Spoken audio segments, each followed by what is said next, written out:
200 kilometers north of the Arctic Circle, in the least visited park in North America. One of the most remote and isolated. An 11-day solo expedition. This is an advanced whitewater paddling and hiking route with long exposed traverses across Arctic tundra and committed paddling through the Hornaday Canyons from their gateway at Uyarsivik Lake to the Arctic Ocean. I am here to traverse, chart, and paddle the Arctic canyons of Tuktut Nogait.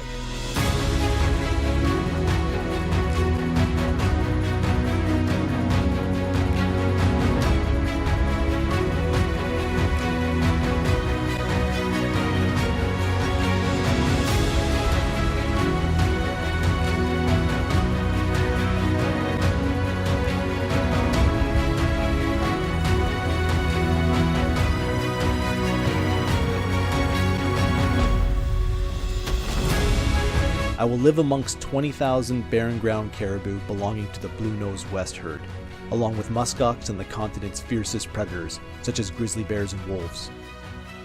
And although it may feel that no one has walked this landscape, it's important to remember that people have been part of the Arctic for thousands of years.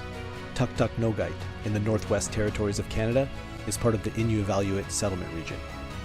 Getting here is a challenge. The route, 6,500 kilometers across the country, starting in Toronto, Vancouver, Yellowknife, Norman Wells, Inuvik to the small community of Polituk. From there, a float plane will take you deep into the park.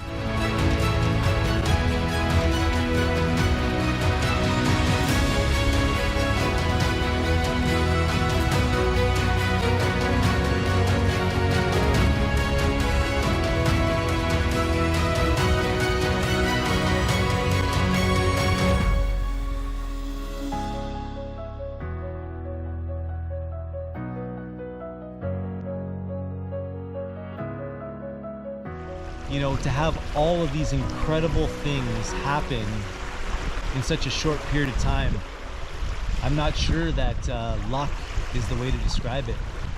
I think it was the invisible string. I do. If you know, you know.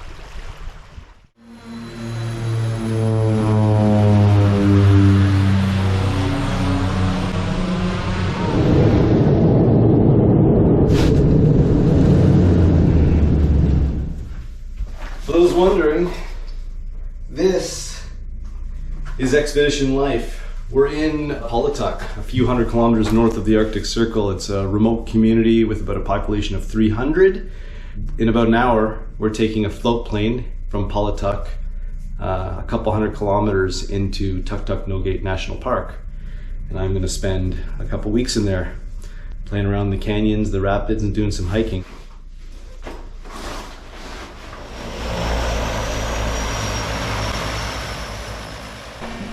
Oh, that's a freezer.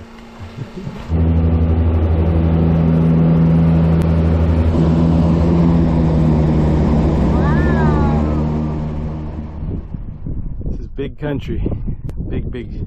We are 200 kilometers north of the Arctic Circle right now, in a very, very special place. We're in Tuktut Nogait National Park. It is one of the most remote and least visited national parks in North America. As a matter of fact, this year, 2023, only a single permit was issued, and I got it. So, other than some of the locals in the park and some research going on, I basically have, a billion square acres to myself. We're gonna spend about 10 to 12 days in the park. We flew into Uyarsivik Lake with Parks Canada, actually, and we're now gonna hike with all our gear about 15 kilometers until we meet up with the Hornaday River. I'm going to scout and document every single rapid, portage, entrance and exit to the canyon and paddle as much as I can. We're gonna make our way all the way back to the Arctic Ocean and then back to Polituk. We're sharing these lands with a lot of animals, and it can be intimidating sometimes. So first and foremost, this is grizzly habitat, and more so than just, let's call it regular grizzlies. These are the barren ground grizzlies, so they tend to be a little bit more aggressive, let's say. It's much higher competition for food up here. You can see the Arctic tundra does not produce a lot. We've also got wolves, wolverines, muskox, And this is the blue nose caribou herd that come through here. So if we're lucky, we might see a couple thousand caribou running past us. I have no idea. When you're on these vantage points, it's good just to scan for wildlife. Make sure a grizzly isn't sneaking up behind you. It's like a catch-22. You know, you get to see everything that's happening around you, so you'd be able to spot something from far away, but it's also the opposite, so hard to hide. This is a cache, like a caribou cache. So what they would do is they would hunt caribou, pack it in there, put all the rocks on it, so the next time they come out, we've got some food and eats. Looks like there's another one right over here. Also worth noting that when you're in these type of lands, there's a ton of history, and there's a ton of like lost history, like things you don't know about. So you really shouldn't move or touch kind of anything, really. You know, just kind of walk through and be cautious. You just don't want to disturb something that's like really meaningful to, you know, people. All right, so the plan is we're actually gonna put the pack raft in and paddle to the start of the first canyon. It's 2:35, we left at 10, so we hiked about 4.5 hours. But let me tell you why we're putting in here. If you look up there, walking the shoreline is very, very difficult. And if I want to walk on top of the edge there, cliff, it's a huge descent up and down. I know the first canyon's probably only like 4 or 5 kilometers away.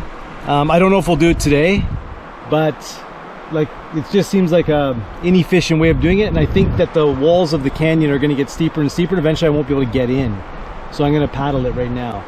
The good thing is that when you visit the Arctic, or at least this north in the Arctic, and in this time frame, July, the sun literally doesn't go down. I'm not talking like it, you know, like I've been to a bunch of places where the sun kind of goes down and it looks like a sunset and then it comes back up a few hours later. This is like the sun is just going in a circle around you all day long, and at 3 o'clock in the morning it's the same as noon. It's actually amazing. So we honestly, as long as we're not tired, we'll never run out of sunlight. So let's get in the water and see if we can't make it the rest of the way. This is going to be an incredible river. Well, we are officially on the Hornaday River, a few kilometers before the canyons. It is 4 o'clock on the dot. There's supposed to be 2 class 2 rapids and 1 class 3 rapid before we get to the canyon. I don't have a map or a location of them, so we'll have to do some scouting. It's funny, like arguably, like some of the most fun kind of rapids are super long, just like little wave trains like this, but they also require the least amount of skill. But I feel like, you know, 5 or 10 years ago when I was just getting into whitewater paddling, this would have been intense for me. Like I would have thought this was big stuff.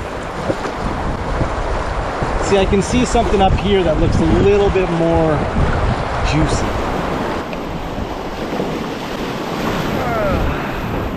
There we go. This one's good, actually.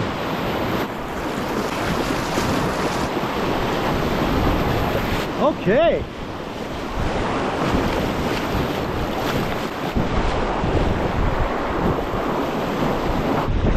Woo!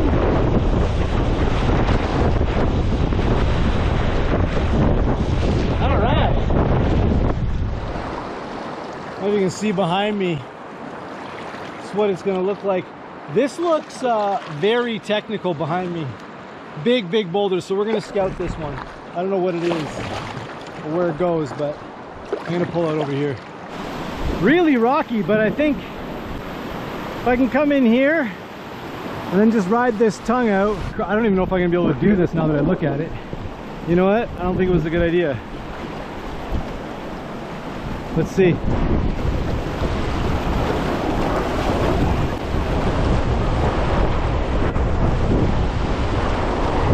Okay.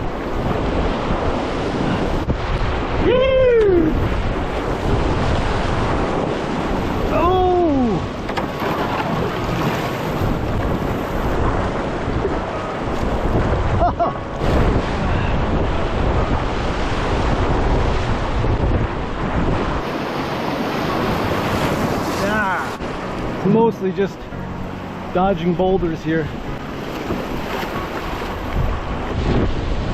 Come on, buddy. This is unrunnable. Your foot in right there.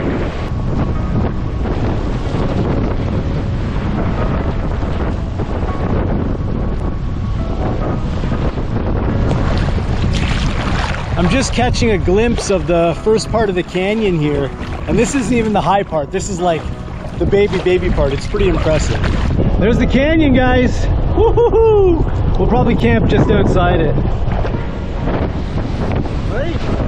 Oh yeah! Woo-hoo! Rodeo, baby, rodeo!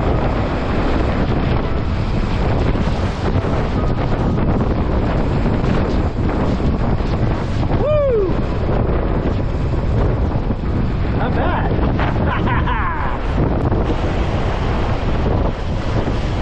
Woo!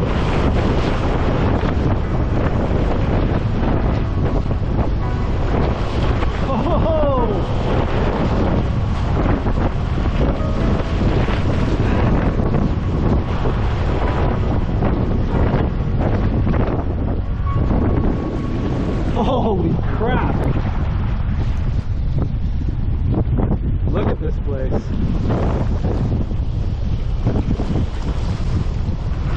It's like Mars. Whoo! That's some big canyon. That's big canyon Lake. I'd say this is the entrance to the third canyon. I'm sure you can see that. That was a class 3. That's called tabletop. I didn't realize. Probably should have scouted it. No big deal. Looking for a campsite. I'm thinking like right there might be good. I'll show you. The bushes around there. Maybe a rock falls on us in the middle of the night. Anyway, let's see. I want the sun to warm me up as I dry off. In the morning, I'm not so worried. So we've made it to the start of the first canyon. We had a little bit of fun even beforehand. Some good little rapids. And it's only going to get a little bit more intense now. So the plan is to document and scout each of the canyons and paddle them. I do know in the second canyon there are some challenges, and there's a big one at the end of this first canyon. So we'll see how that goes. Also wanted to let you guys know that it's actually not my first night out here. This is my third night. I had a major change of plans. But a day before I was leaving, Parks Canada reached out to me and asked me if I wanted to go on a cultural camp with the local community. And so that's what I did for the first 3 days of this trip, or the first 2 nights.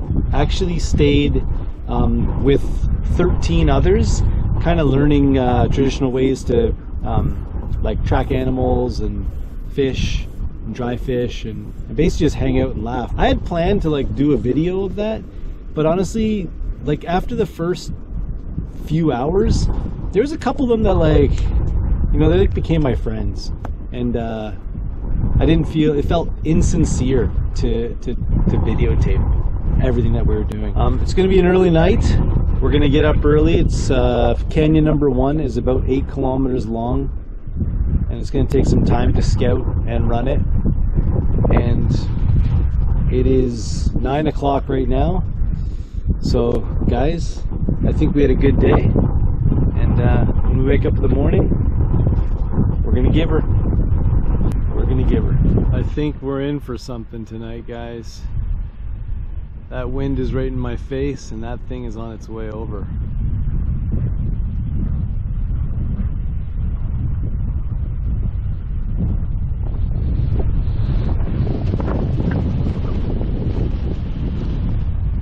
See how she does. Holy shit. Look what happened inside my tent.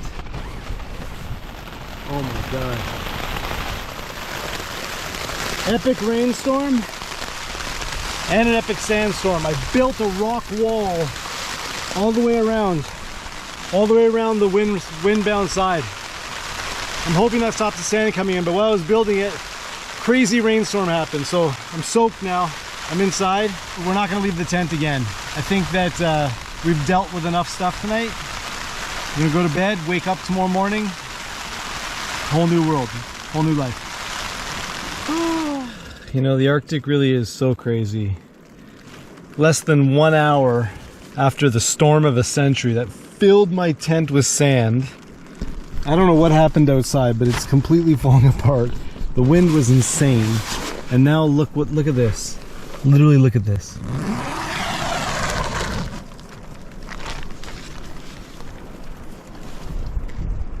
Look at that. That's what's left. Well, let's see what that rain does to the water levels. Actually, note to self, this is a canyon, so it is susceptible to flash floods. Probably shouldn't camp so close to the water.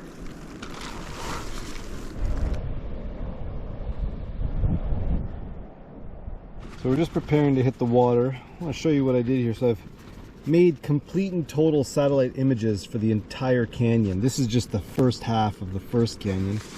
And then I have UTM, latitude, longitude, and rapid classifications for each of the canyons. And I'm just going to verify and mark them and identify where the portages are. And I think this is basically the most you can do to scout a river before you actually get to the river. Due to some unforeseen weather, we got pinned down for a couple hours, so we're getting a late start. It's about 1:30 on day number 4. Behind me is the third canyon. Ooh, the wind's taking you away. Behind me is the first canyon of about 3 or 4. I can see the first rapid. It looks like it's about a class 2, but moving forward, we are going to be scouting every single rapid, regardless of how big or small it is. Just because as the walls get steeper and steeper, the consequences also get steeper, I guess. And we just want to be as safe as possible. We're not too proud to portage. We're not too proud to come back another day.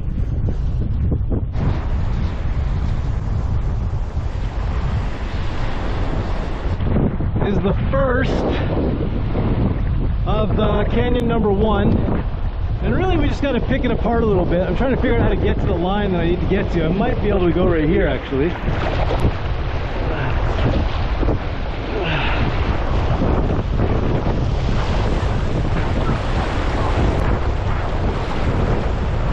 It's a little bit shallow. That's okay. I'm gonna make our way to the right here and hug the shoreline basically. From what I remember.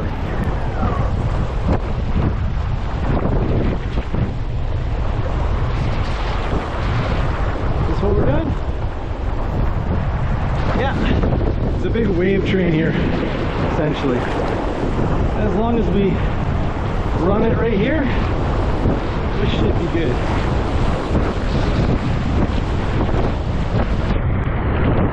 Woo. Woo.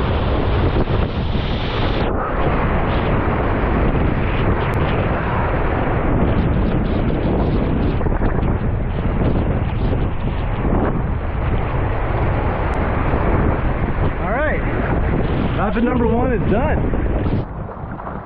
You know, if those are class 2s, we might be in for some serious fun on the class 3s and 4s. Like, I don't know who's doing the classification, but I would say that's not a class 2. It might be a low class 3, but I mean, not with all those rocks and holes and stuff. All right, next rapid. Pretty low water. Gets fun over there.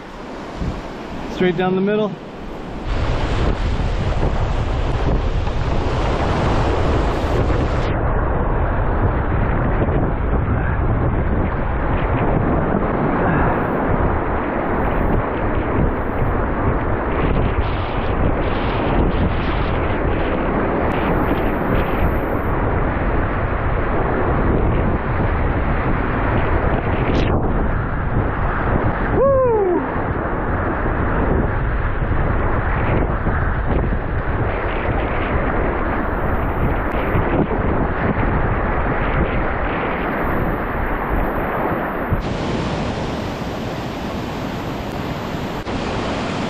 Just so shallow.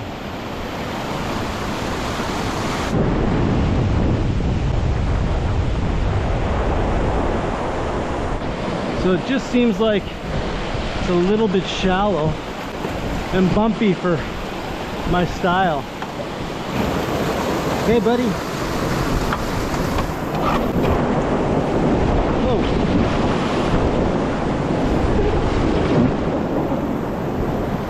Oh, this is the same. It's way too shallow, man.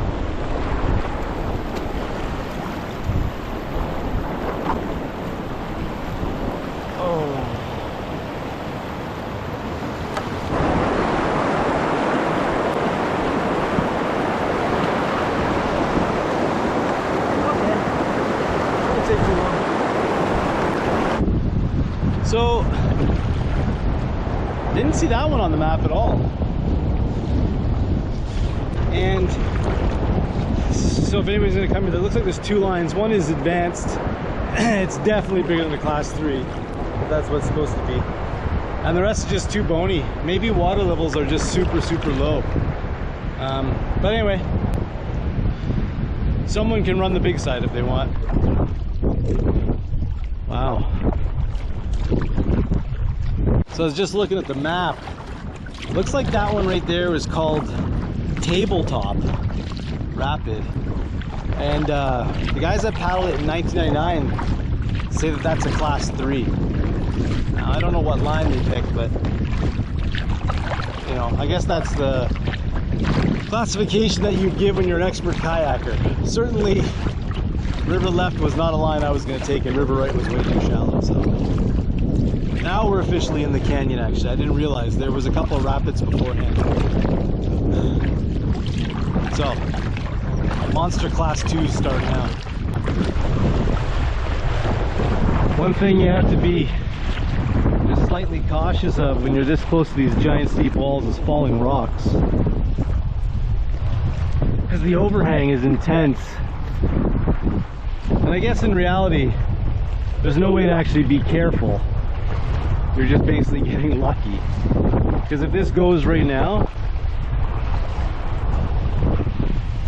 holy moly.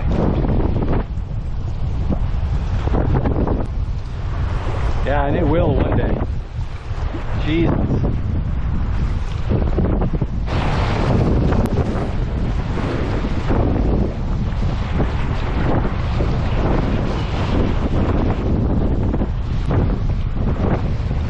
Pretty straightforward. Little class 1 and 2.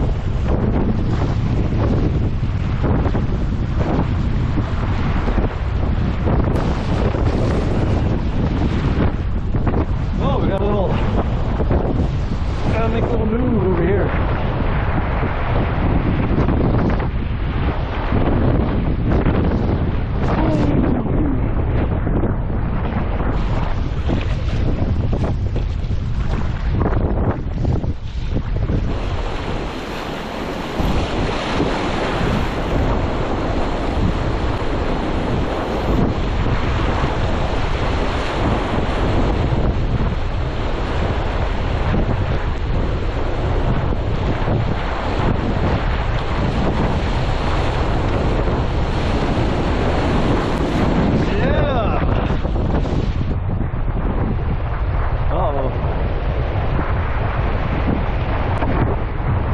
Shallow.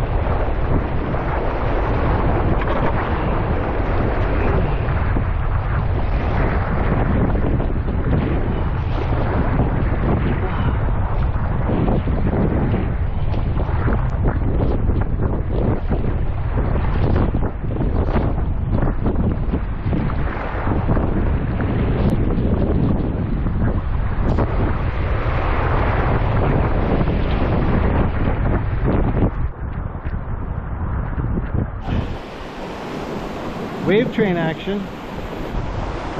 This bird is checking me out. It's never seen a human before.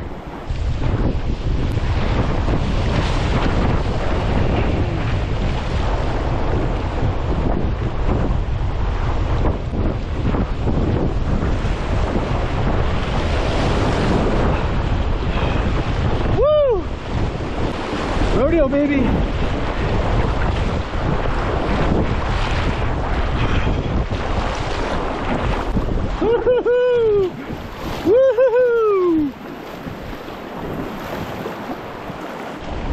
and Eddie out after the first little drop. Just bony, big time bony. Oh man, is it ever bony. Hold your horses.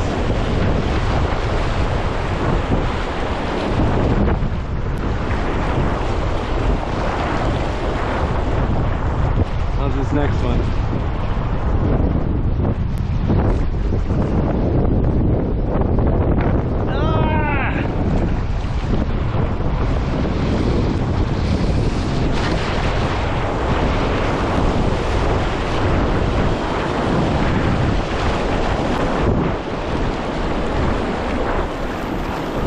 Oh, we're in the canyon now.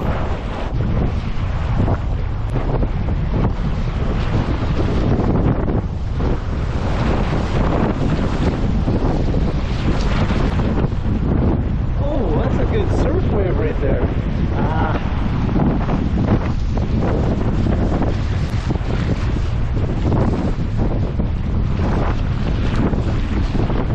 Let's look at the bottom. There's a big flat spot.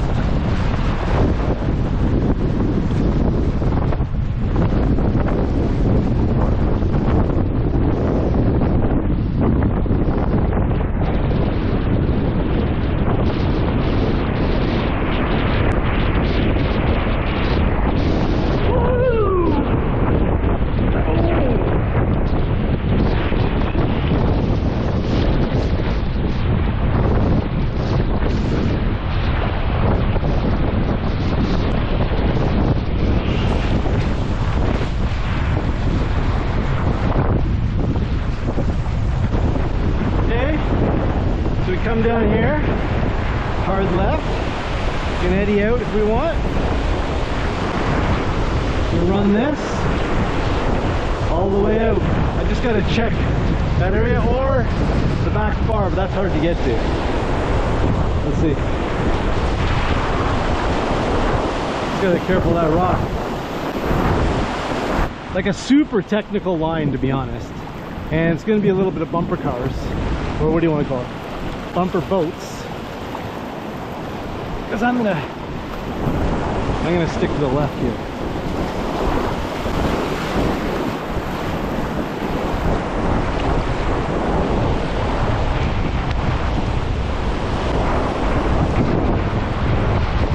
Right, boss?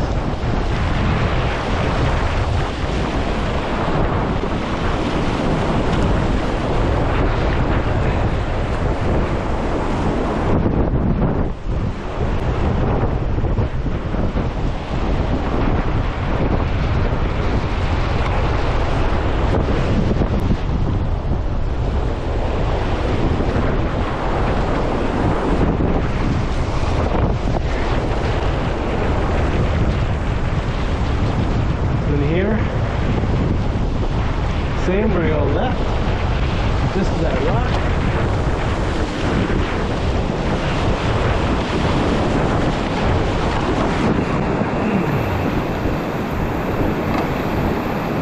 Okay.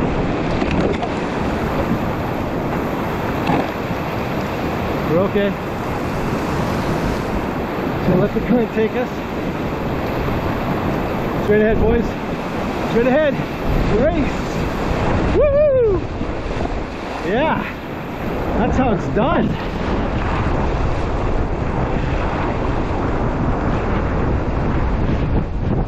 Holy, put some work in there.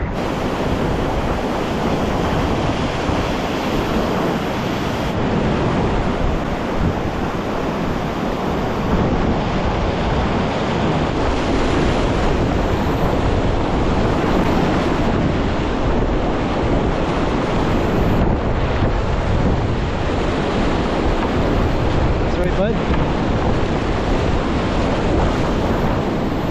Here we go. Brace yourself, bud. Woo!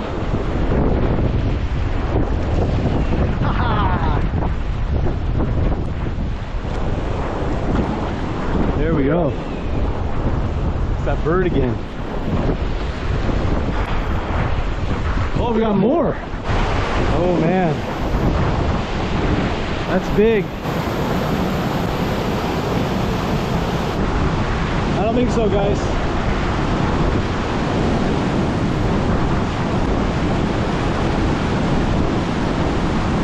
Don't like that. Love that, and I love what's up there. Oh.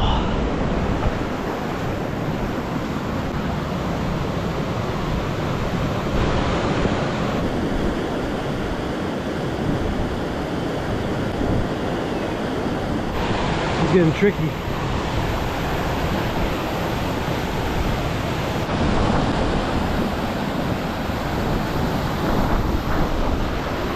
All right, this is my inn.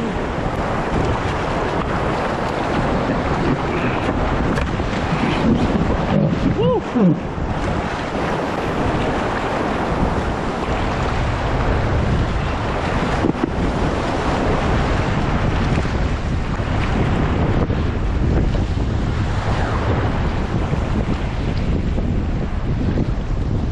Whoa!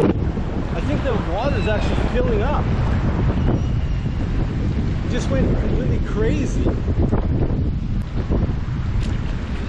I wonder if that's the rains making it down here. I bet it is. Oh man, the canyon's really narrowing.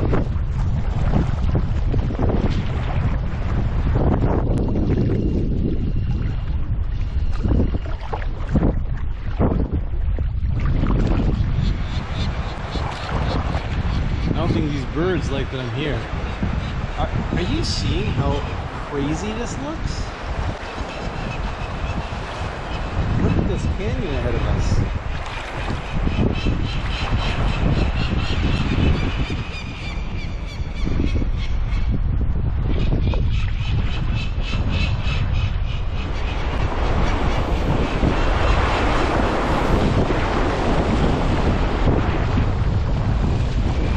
You guys see that big cave there? Hey! Imagine 1,000 bats just shot out of it. Jeez, what's in there?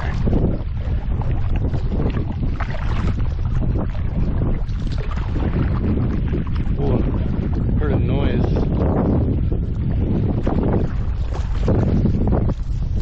I think it's lunchtime, guys. Even though it's 7 o'clock. No, 5 o'clock. I'm starving.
That's a steep ass scout if you have to go up there. Okay, well, here's the first rapid entering the second canyon. Just gonna pull out over here and take a look what this place is all about. Looks like you can walk on the right hand side, which is pretty good. Solid class 3. Pretty runnable though. A lot of rocks.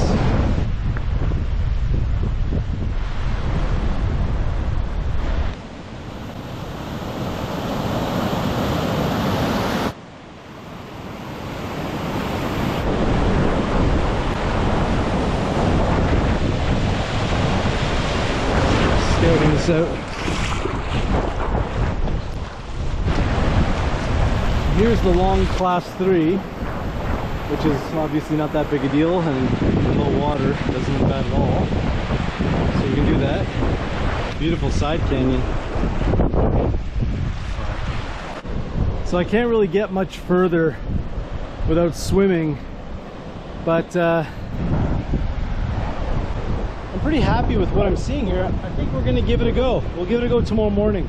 Basically what I'm looking for is portages in order to get back upriver. So the reason why is that all of these here seem runnable, which is fine. But if I come to a rapid that's runnable, but it doesn't have a portage, once I run it, I can't get back upstream. And what I'm concerned is that down the river here, there's like a class 5, which I know there's some big stuff back there, but I need to be able to get back upriver if I can't run it. So it doesn't matter that I can't exit, as long as I can get upriver. So we're far enough in that I'm happy to give it a go tomorrow.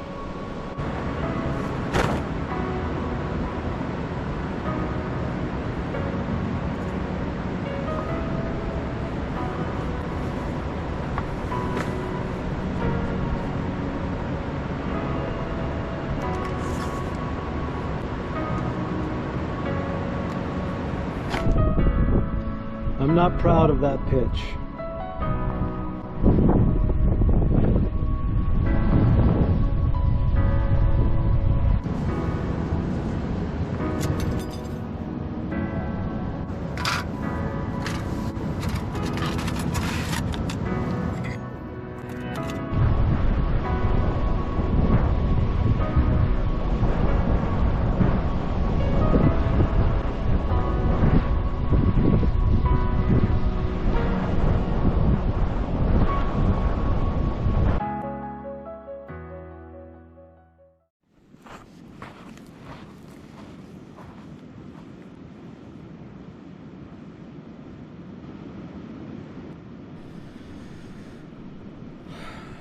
We are on day number 5. It's a big day. It's canyon number 2 day. The last time this section of river was paddled was in 1999. That was actually the last time it was paddled and the only full descent ever done of these canyons. There's no video footage of these canyons at river level anyway. There's some people up on the top of the cliffs looking down and things like that. Everybody has always wanted to see. So here's the big class 4. That said, when Beaudry's team did the descent in 1999, they made a report for Parks Canada, and in it there's a pretty stern warning about canyon number 2, and it essentially says once you enter, there's one chance to exit about 1 kilometer in, and other than that, it's a committed paddling route. There's actually a portion of the report that basically says do not enter. So this morning's mood I would describe as terrifying. Ooh. There's also about 5 or 6 pictures in the report, and those pictures display white water that is very much out of my capabilities. So we're gonna have to come up with a plan this morning.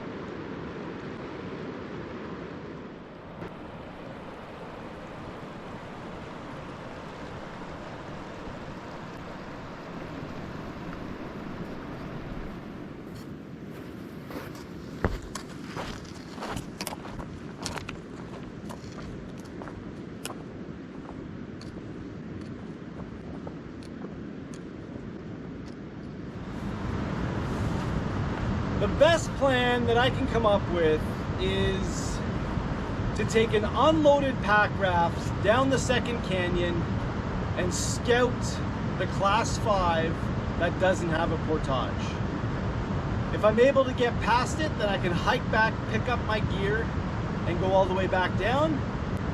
If I'm not able to get past it, I can bring the unloaded pack raft, which will be very light, back here, load everything up, do a 5 kilometer portage, and then go upriver to the bottom of the class 5 rapid. That would mean that I ran the first section of the canyon, did a wonky portage around the class 5, and ran the second half. That's all I got. It's my idea. Always carry your bear spray. All right, ladies and gentlemen, let's get going. And just to the right.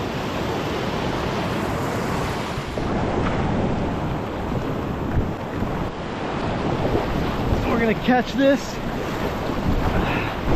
and then we're gonna basically do a diagonal here, right here.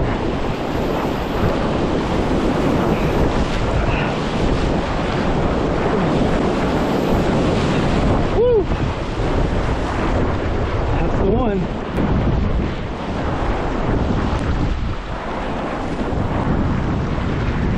I see some footprints up here. I wouldn't mind checking out on the way back.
So for this little swift,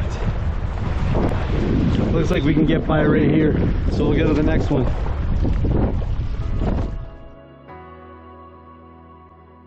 Okay, this looks pretty big, and we're gonna have to be very careful here because this looks like a big drop.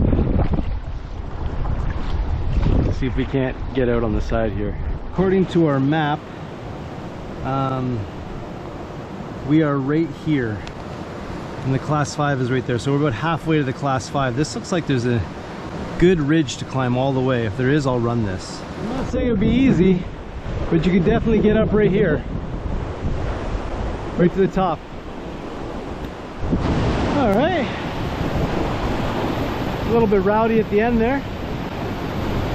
If you're wondering why I haven't gotten in yet, is because I have to be able to paddle up this current to get to a spot to get in. Like over there would be ideal. So I don't want to get in until I get a nice eddy. So we're right along here right now. That will end there. That's the class 5 right around this bend. You can see that. We just got to make sure we can get back up river. We're definitely scouting this drop for sure. And it looks very canyon-y past here. So, oh yeah, okay, this is getting big now. You know, to be honest, the other side looks like you can actually do it. The class 5 is right over there.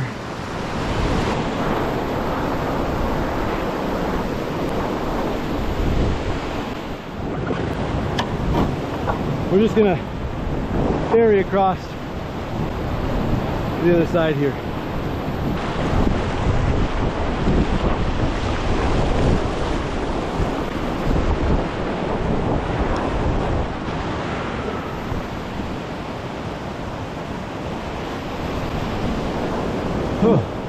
Alright, let's run this last section out. Yeah, no problem.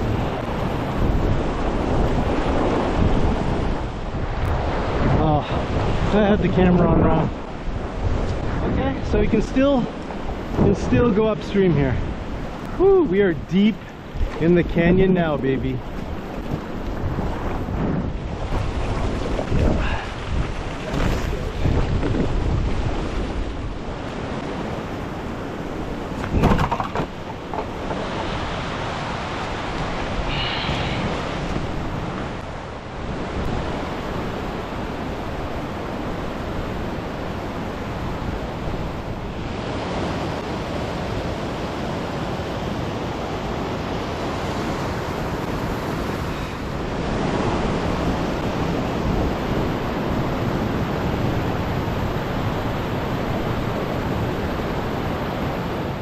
Okay, here's the situation.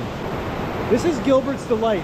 As far as I know, only one team of like professional kayakers have run it. It's not that big. It's what's down there that's the problem. So at the very end of this is a class 4. I think it's 600 meters long. At the very end, the walls get to like 4 or 5 meters wide, and it's a class 5 with a huge like hydraulic and all this stuff. I've never actually seen it. I was hoping I'd be able to scout it right now, but like, there's no way I can make my way around this. You can see I would need like rappelling equipment or something over there. It's just too much. And it gets real tight. So this is the plan. I know it's gonna sound crazy. We're gonna make our way all the way back out to the start. This is why it was important that every single one of these rapids had a portage that it could go both ways. I'm gonna hike to the end of the second canyon, and then I'm gonna go upriver to the bottom of the class 5. That's the only thing I can think of. I can't get through here.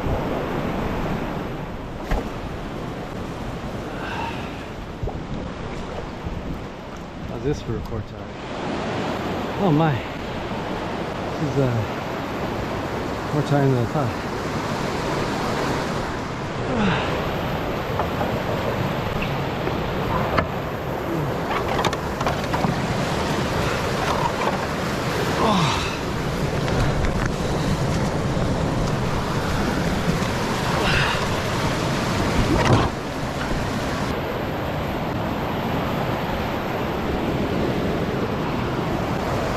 Okay.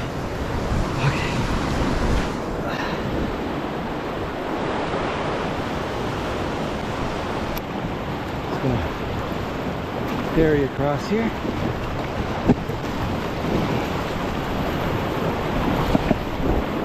Should have put my thigh straps on.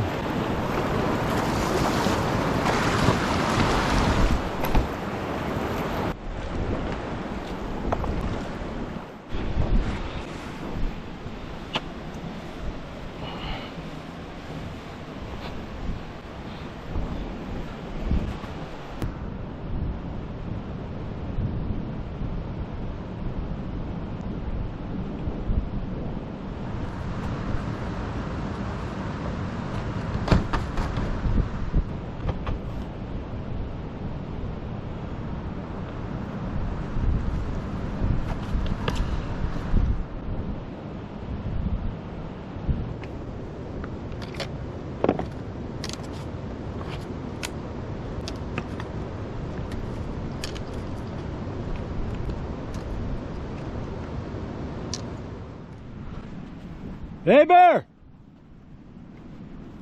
Don't be hiding on me! So we're gonna go up there, right there.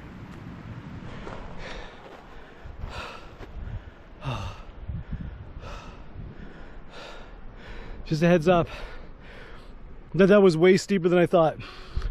And when I was 3/4 of the way up, it required literally 4 points of contact, like hands and feet. I was gonna turn back, but I thought it'd be more dangerous to do that. And I'm winded. That's what you get. The plains. Weird collection of rocks. We have the new challenge of the day. We need to get to the other side of this canyon. And it's not looking promising, but it is looking promising way over there. So it looks like we gotta do a little detour. That looks good. That looks like prime grizzly bear habitat to me. Oh wow. Hey bear! Hey bear!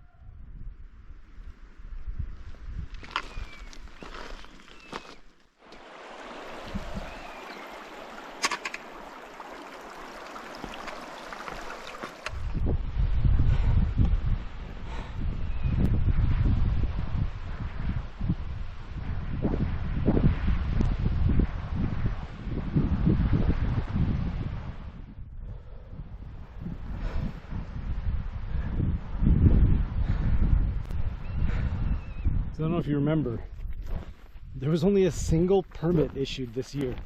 Literally one, just me. So usually, because of the remoteness of the park, what they'll do is the park manager will like basically personally know everybody that's coming. Not like personally, but they'll have like phone calls and orientation. There's like an approval process. And a couple years ago, they were putting us all in touch with each other.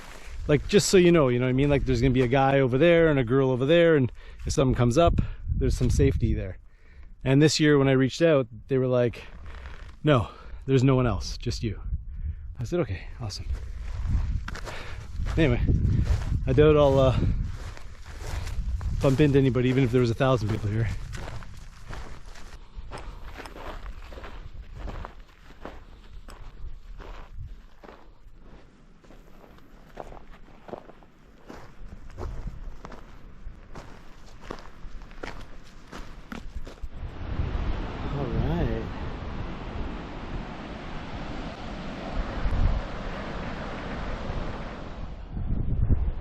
We portaged all this and that, which means that the class 5 is back there a little bit. So maybe we can scope it out from up here. Pretty good vantage point.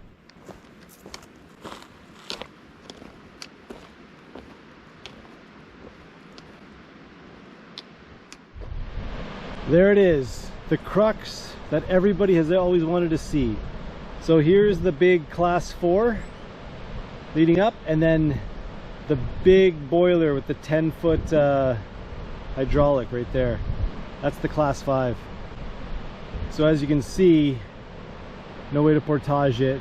Plus I'd just be pinballed in between all there. So good call turning around Steve, that's for sure.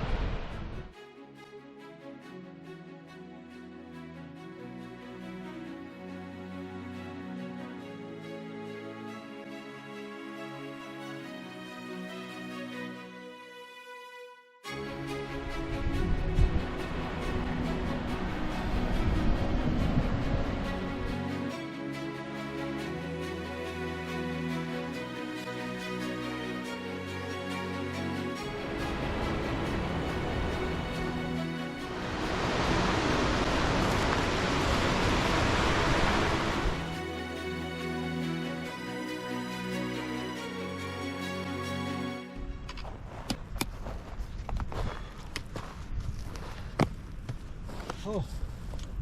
Oh. Oh. Oh. Okay. Oh. Took us 4 hours to get here. It's 6 o'clock, so we're not gonna explore the second half of the canyon today. I'm gonna set up camp, I'm gonna relax a bit, and maybe even go for a swim. But that's about it, guys. Tomorrow's gonna have to be the day. He's very interested in me, that's for sure.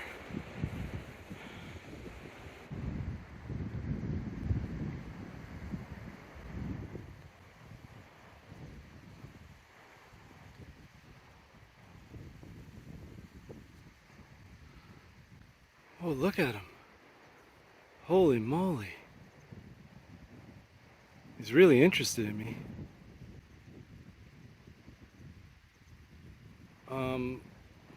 Is he taking a huge hit, or is he getting ready to kill me? I'm gonna get prepared here.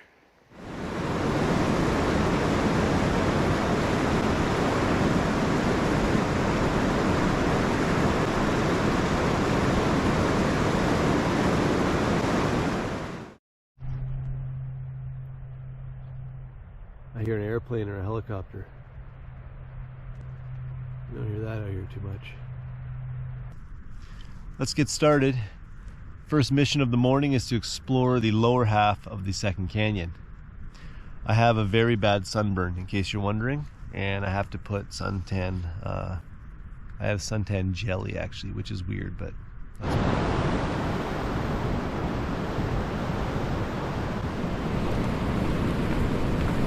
okay. Oh, this is not going to be good, buddy. No, what are you doing? No! Swim, buddy! Oh no. Oh no, not the little guy. They scared me actually. They came up behind me. I was unloading all my stuff right over there. And they don't care at all that I'm human. I actually pulled out my bear spray. I didn't know what was going on there. Maybe I'm like, don't know caribou well enough, but they were close enough to me that I don't know. Like I didn't know what was going to happen. Plus, like, it's obviously a little baby. So, you know, moms, don't forget, wild animals are crazy. Like, when a wild animal gets angry, there's nothing you do. If a squirrel wanted to kill you, a squirrel would kill you. They're psychos, man. So you always got to be careful, especially out here. I'm going to do a little scan, make sure no one else is around. Oh, buddy. Oh my God.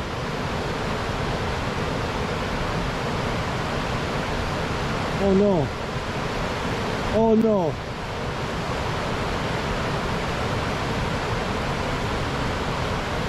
Oh my God. No, swim the other way, bud. Oh, he doesn't know. Yeah, there we go. That's it. Swim out. That's right. I swim the right way now. Yeah, it's a sticky hole.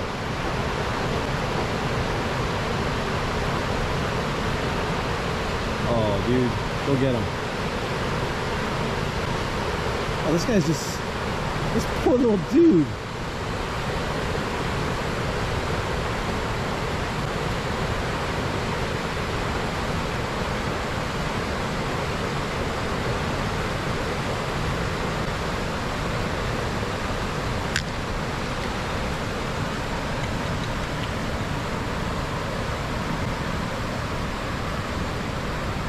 Thank you.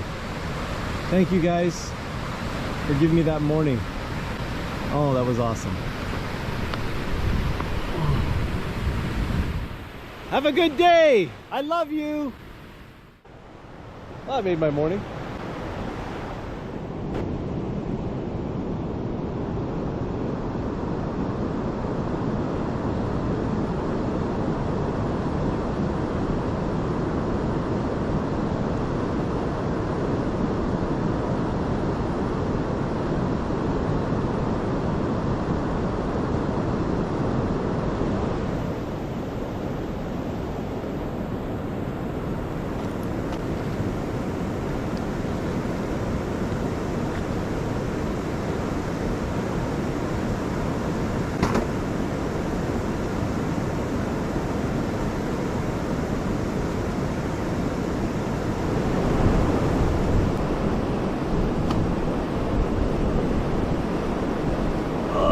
So I can't be sure, but I think the weather's gonna hold off. Anyway, we're gonna spend an hour exploring the canyon. I never showed you, I did a little pre-scout. It's super cool in there, man. They actually call it Pinball Canyon. That's the name of it. So let's go.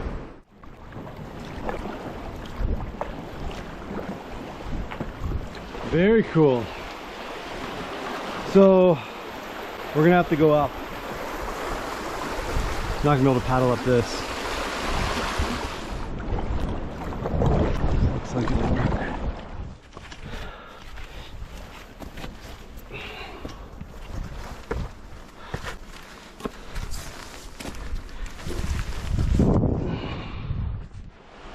No way. I mean, look at this.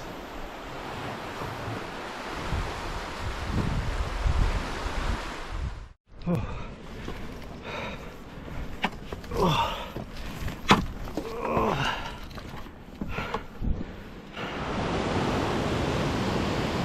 Oh, that's a little curly, eh? Eee. I don't know. Oh.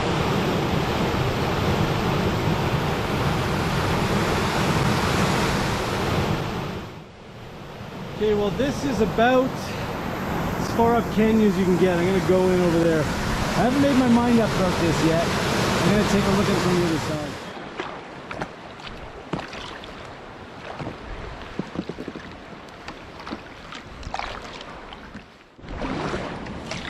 We are officially traveling upstream in the second canyon. See what we can get to. Woo!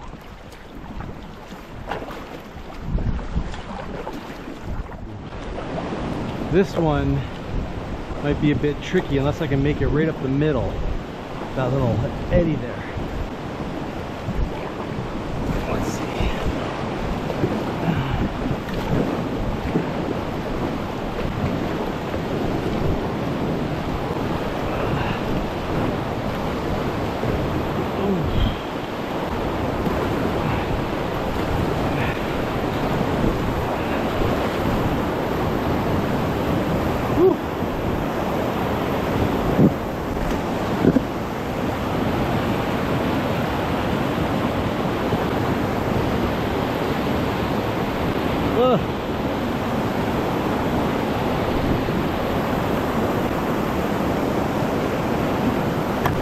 Guys, it's gonna be tough.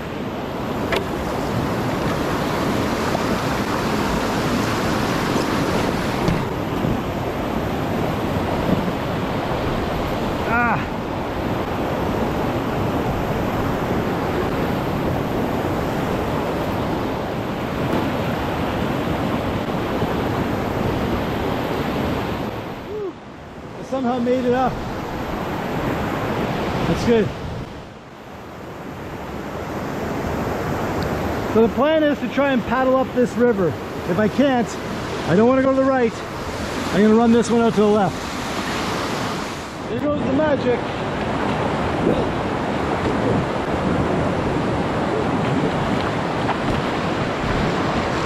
Oh yeah, I can do this. Woo! Okay. I'm going to run the right side out.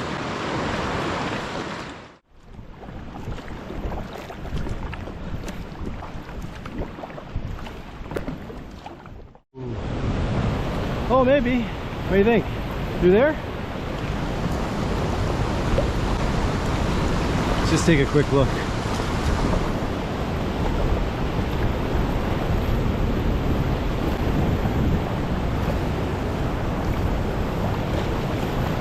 Oh, that's too big for me to run. That looks gnarly.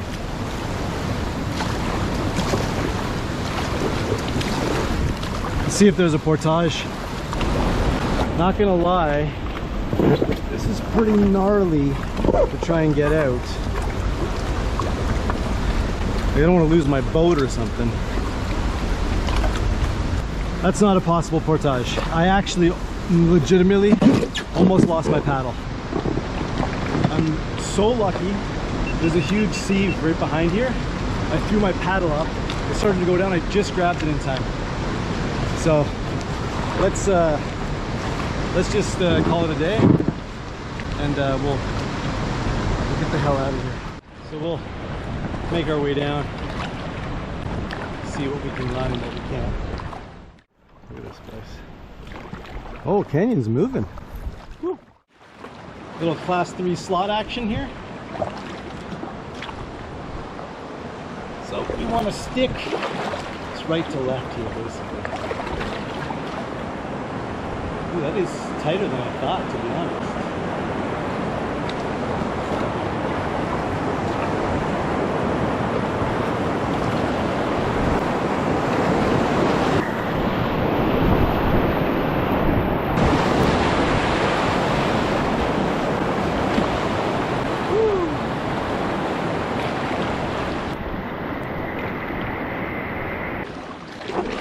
So this is a technical slot, class 3. It's actually probably slightly above what I would usually do, but the run out is pretty clean, and I feel like I got it. So we're gonna go right to left as well, and we're gonna plant the paddle on the left hand side and lean left. Yeah, see, it actually isn't that bad.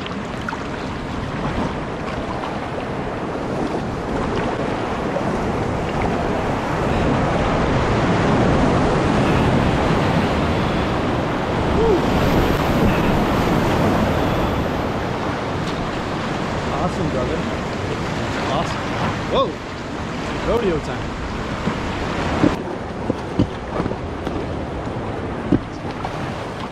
Okay, we're kind of holding on for dear life here.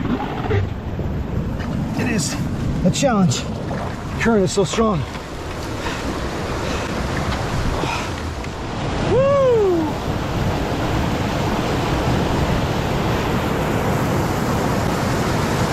Look at that circling.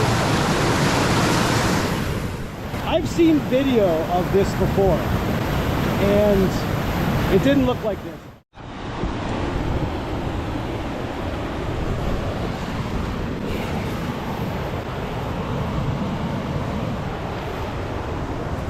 I don't know if I can get down from here.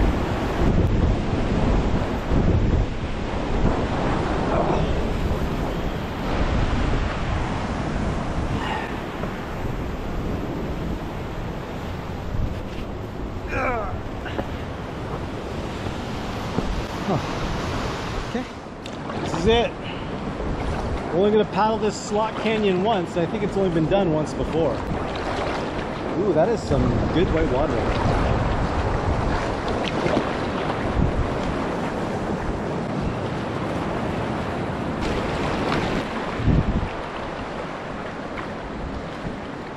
Let's hope there isn't any secret rapids in here that we didn't see.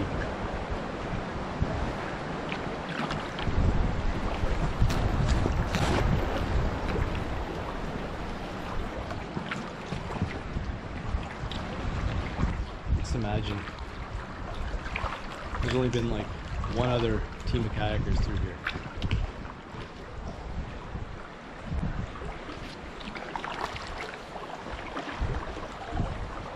Check this out.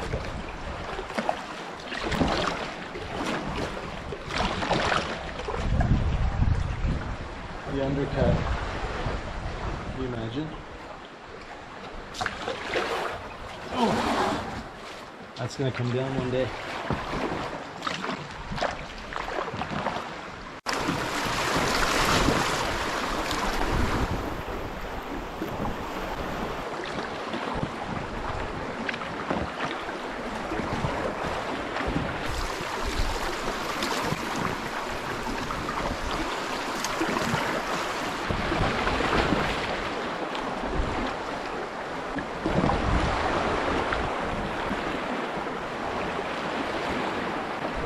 What is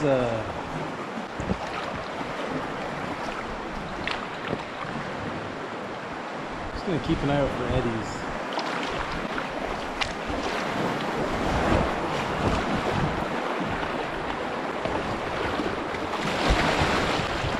Let's just take a look.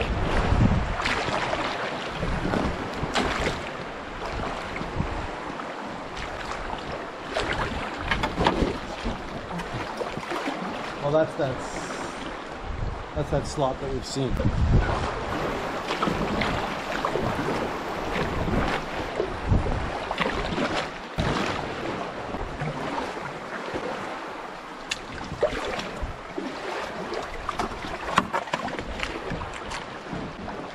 Not the most elegant scout. Yeah, we've seen this. Woohoo!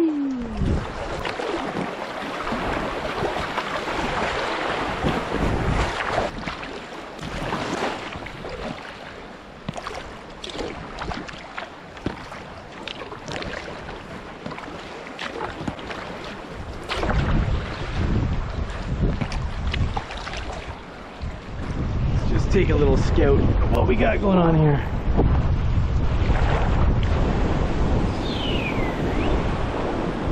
And off that back. So over there is past there is La Petite Roncier, and that's a death cannon in there. You will actually die. The left down there is a class 4. So after we do this, we'll have to scout that. Very shallow. You come in there.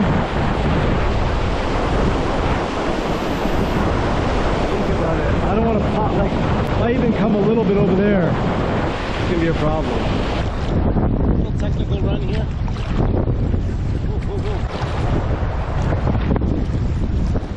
It's taking me faster than I wanted.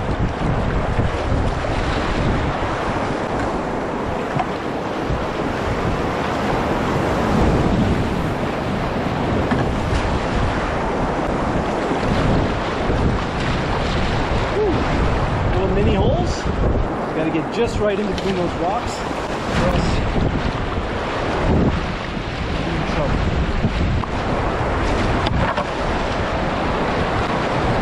That's good enough. There we go, buddy. Yeah, there we go. Woohoo!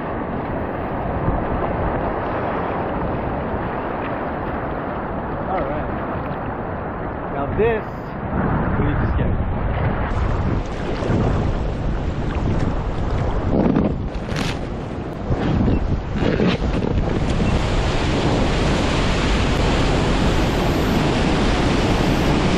Whoa, the washing machine!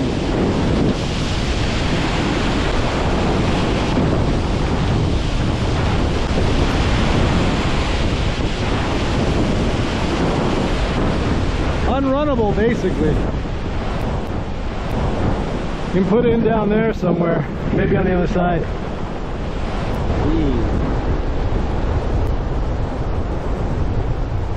Maybe we could just scoot by it until we get to here. The entire river width has features I can't tackle. It's gonna have to be a portage over the entire thing. Okay, so let me give you an update on kind of what we're doing. It's a bit windy. This is La Petite Roncier Falls. It's a class 4. To be honest, it's beyond a class 4 to me. I would die. My skills are not there. It's really rocky. Like, this is professional kayaker stuff. So we portage that. Whenever you're coming up to a meadow like this, just give a quick scan for grizzlies. And if you see one, just know that's probably gonna eat you.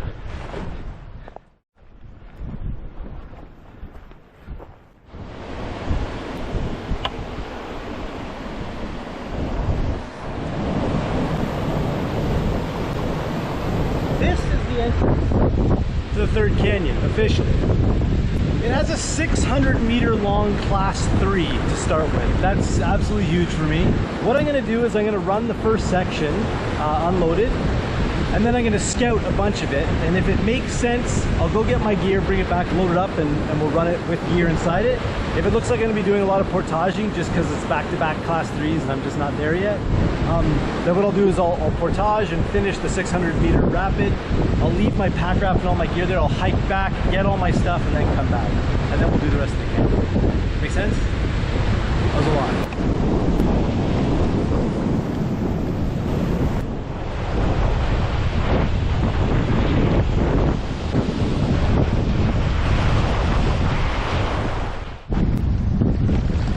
First section of the class 3. Stick to the center, veer left at the end.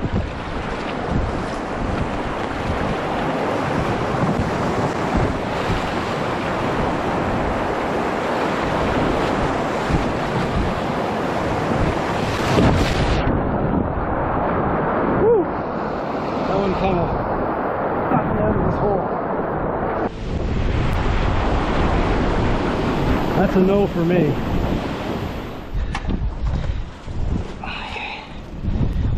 Not bad.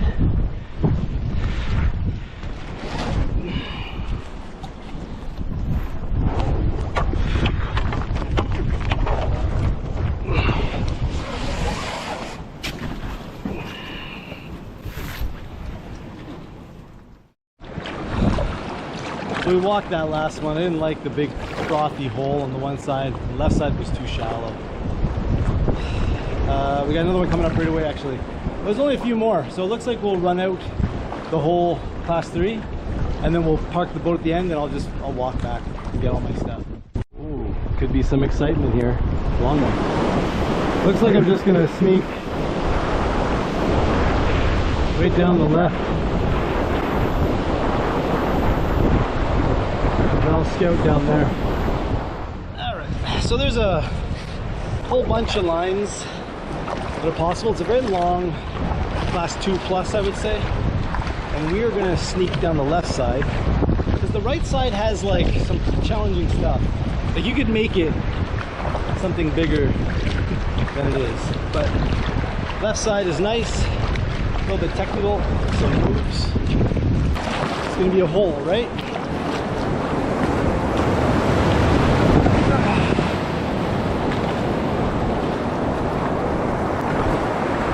So now, I'm gonna stick to the left as much as possible.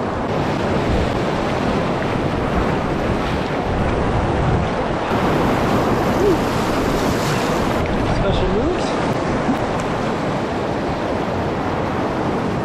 Use some rocks here. Trying to get right of them. This should be very good.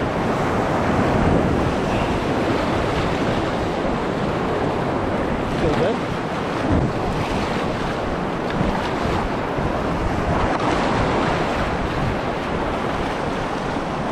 Whew. All right. That was good fun, actually.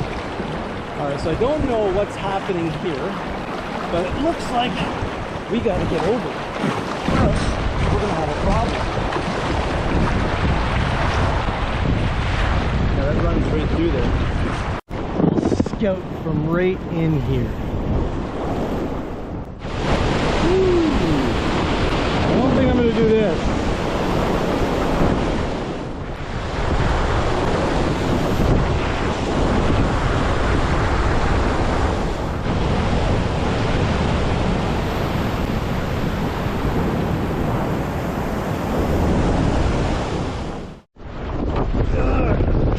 Bury it.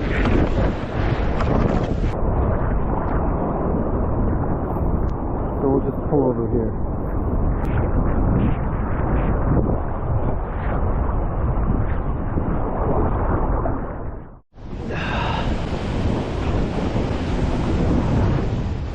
It actually doesn't look that bad.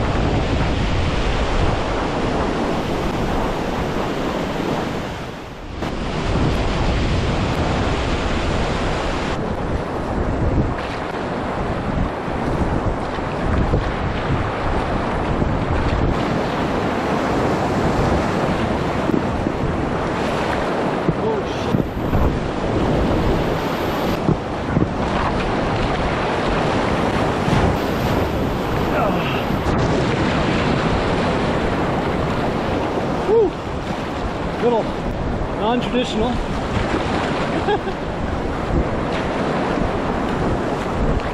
Okay, well, not even sure if I'll put that in the video. Well, at least we got it down. All right, that's the end of the big class 3. Back to camp. Okay, it's 1:30. The tent is like, I don't know, a kilometer back maybe? So we're gonna hike all the way there and then load up the pack raft and head down the canyon. Oh, wind's in my face. That looks like we might have a storm coming. I'm in a tough spot because like all my pack raft stuff is there and all my rain gear and everything's over there. Maybe this wasn't the wisest move. Man, there are some tricky sections, big time. Probably better if you hike there. It's like a labyrinth to get back here.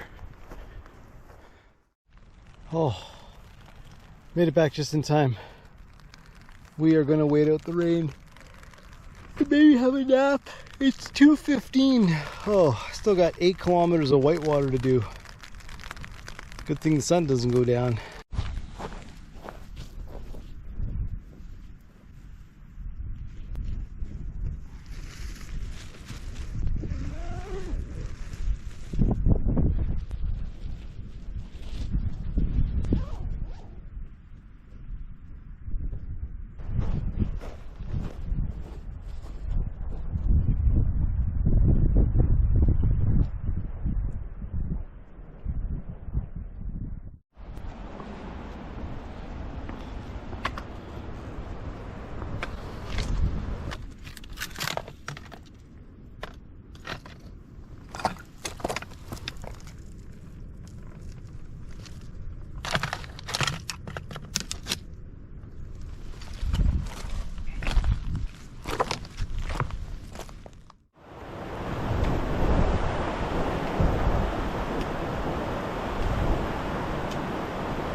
It's about 5 o'clock.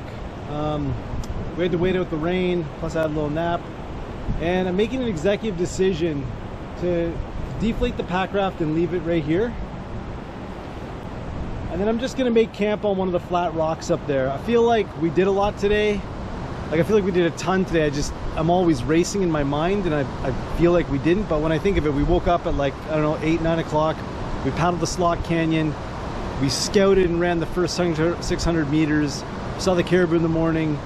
Like, I mean, it just, like, we did so much and I didn't realize the time. I guess it got away from me. Canyon 3 is 8 kilometers long. I would rather have a short day tomorrow than to go right now, and you know, it could take us 4 or 5 hours to scout and line and portage or run all the rapids. So we're making camp. Plus the weather, I'm really nervous about the weather. I don't want to get halfway down the river and have like a torrential thunderstorm. I'd rather just do it in the morning. Note to self, so I remember this later. The Mountain House beef stew, whoa, that is going right up there with my favorites. It is quite tasty. I haven't had the full meal yet, but I was just stirring it and licked the spoon. Ooh. Although it also is like day 7, 6, 5? I can't remember. So probably everything tastes good, to be honest. I don't know. But man, I just put taste that. Oh my god, it's good. It's good. It's my food cache. I put this arrow here so I don't lose it tomorrow. But while I was putting those rocks down, I sustained a finger injury that is extremely painful right now. So we'll have to see what happens to that tomorrow. But it's not good. It's not good at all. Oh, it's friggin' hurts, man. Just dropped a rock on my finger.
Weather is not the best. It's not the best, I'm not gonna lie. But we have to get moving because we didn't make really any distance yesterday.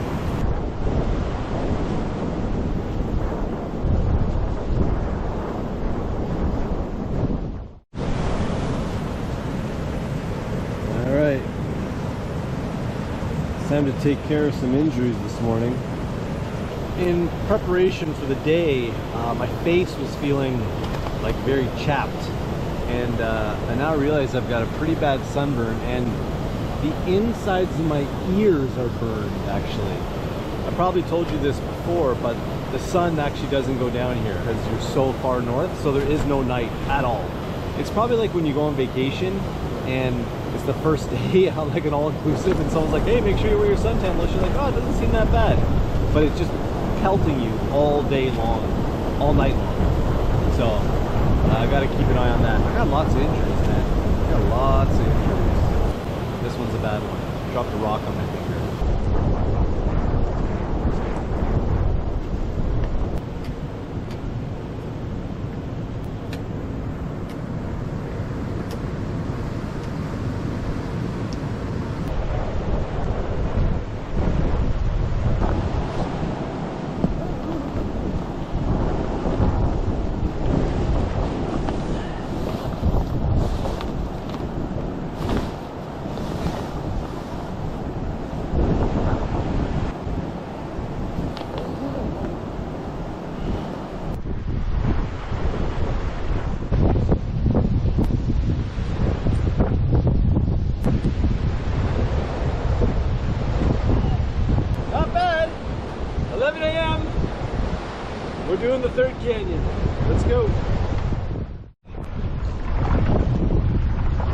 first raft is right here. We gotta scout it. I think it's a class 2, class 2.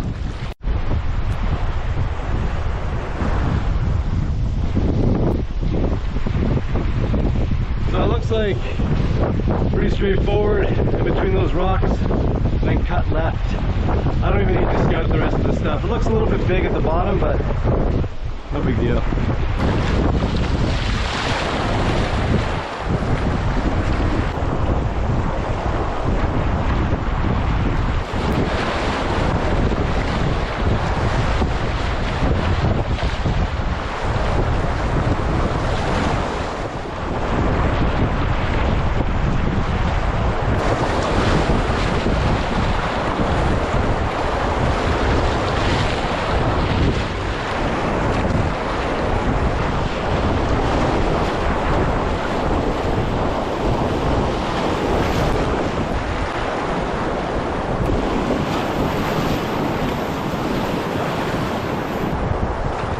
And then straight shot down here basically. Looks like there's something a little bit like a hole right there.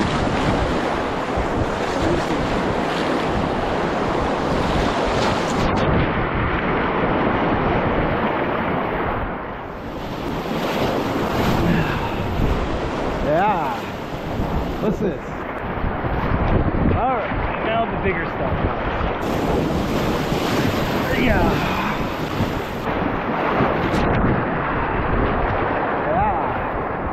What's this? Pond or no?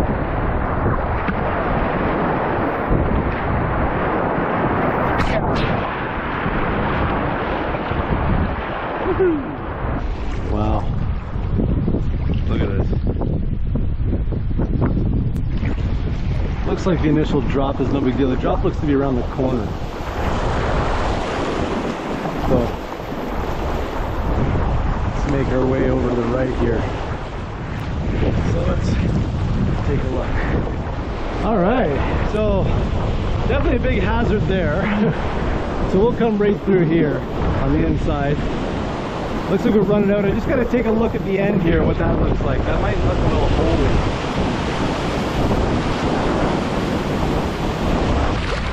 Okay, so we're absolutely going to run it down the right side.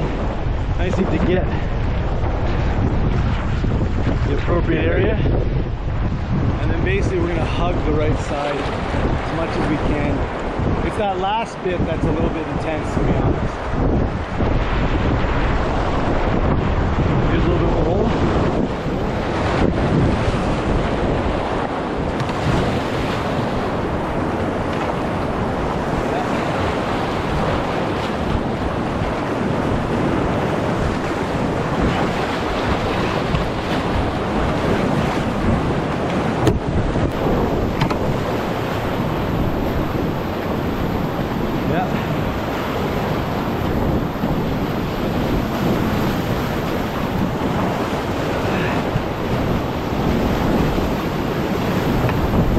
Down the right. Beauty. Woo.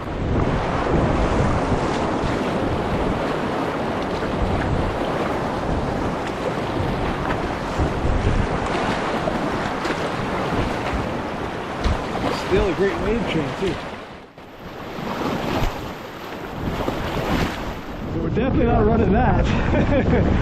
That looks like a low head dam. Come down this tongue, it looks like. And then to the left. Okay, so we're going to come down the tongue and then try our best to go left or even straight through the center there.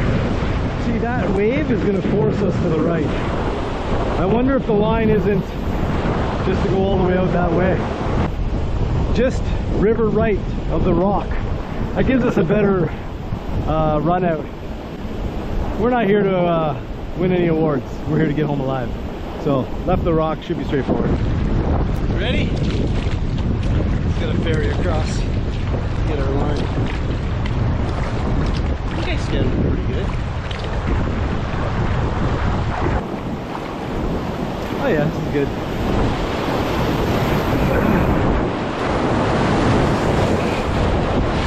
Woo!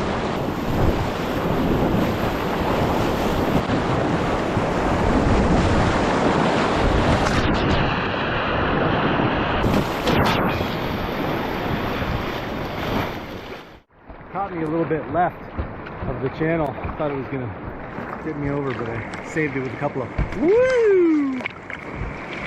motorboat paddles. Just looking at my river notes here. Got 4 class 3s in a row before class 4. I think we're coming up right here. This is my topo map stuff. Yeah, definitely gonna skip this guy.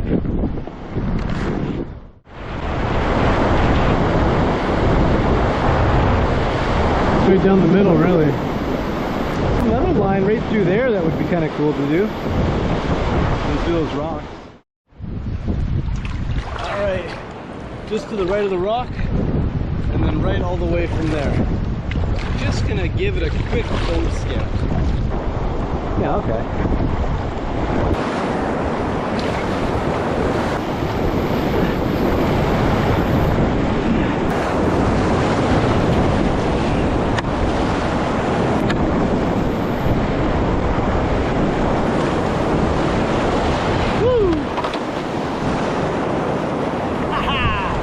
Love that stuff.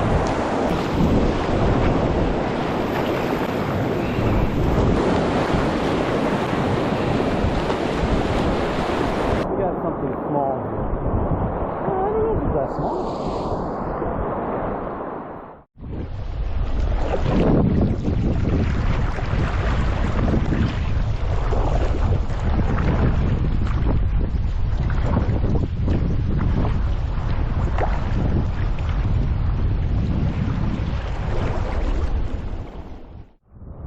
Great thing about river and canyon trips like this is that you don't even need to paddle. You can actually just go through the probably moving, I don't know, 2-3 kilometers an hour. Just with the current. Bring up this rock right here.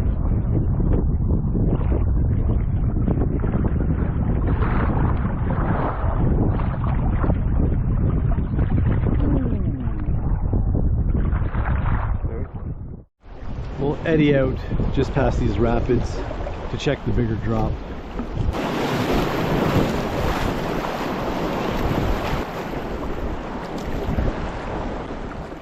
This is looking more like a class 2 to me. Pretty easy tongue, head down, and doesn't look so bad over there. Doesn't look so bad over there. That bird scared me. It's like, no.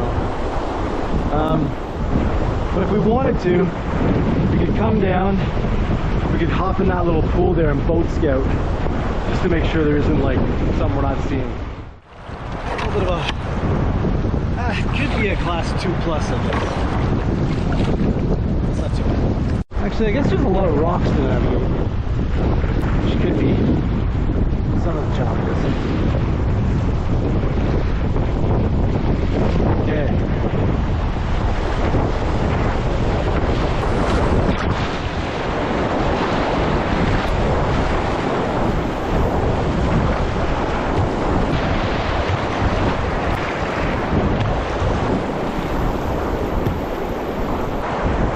Keep your eye on the prize, baby.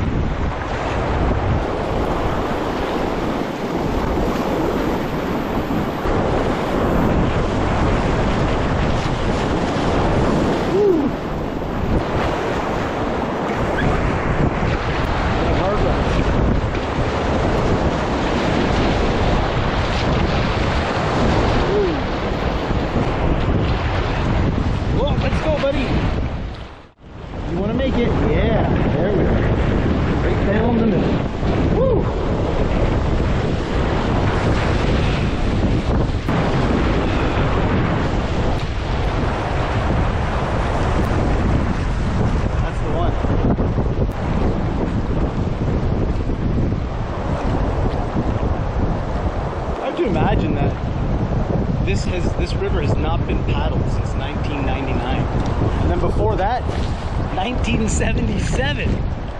That's it. Only 2 other people and both full teams. Here I am. I'm looking a little puffy, eh?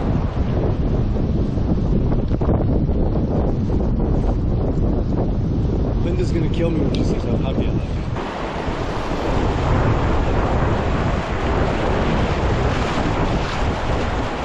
Always remember to turn around and look back. Okay, well, this definitely looks a little technical, and it looks like there's a pretty significant eddy out on the right there. Yeah, we can eddy on the right. And we can scout the rest of this.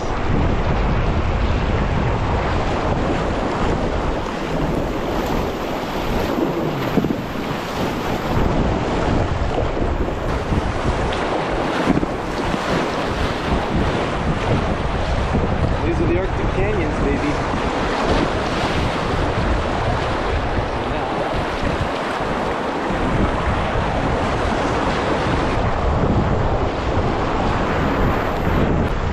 This is very long. I'm going to run this section, catch an eddy right there. I'm actually going to eddy hop all the way to the bottom. It's pretty fast moving. A lot of rocks, that's the thing. Look at this rock, we're going to go left. Beautiful. I'm going to skip that eddy. There's an eddy right here on the left that we can't miss, or else, you know, we're going to have a problem.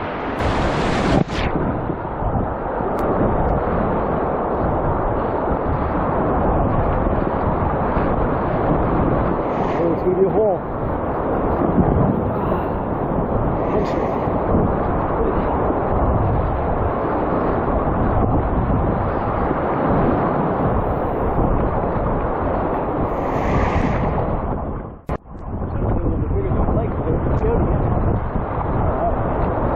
It's a very long class 3 with a lot of rocks, so no problem doing this right here and the second part. Looks like you can enter the canyon from right there. Just climb down. Be right by around St. Falls. I think the class 4 is on the other side. Basically, left to right of that, and the green tongue all the way down. There's just a lot of moves. Okay, so we're gonna give it a go. It's a very long class 3. It's got some technical moves. I just gotta go upriver a bit to get my line. Yeah, right of the rock. And then hard left.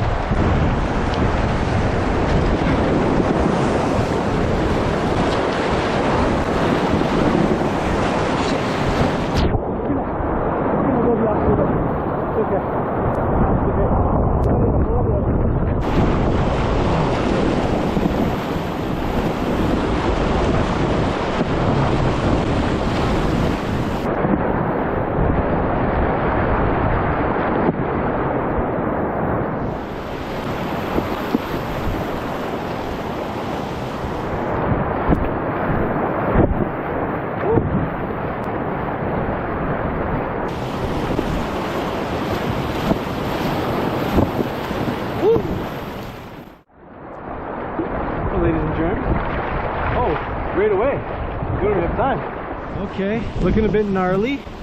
This is not a problem. I gotta look at that. And what's around the corner, I don't know, guys.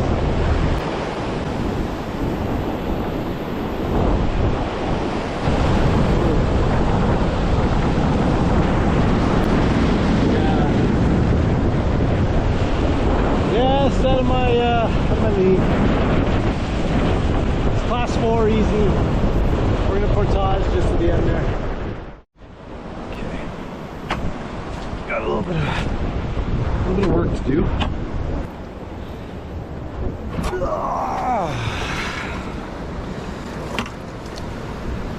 Actually, these big rocks are probably best. So we're gonna portage on the right side because the left side doesn't get to the end.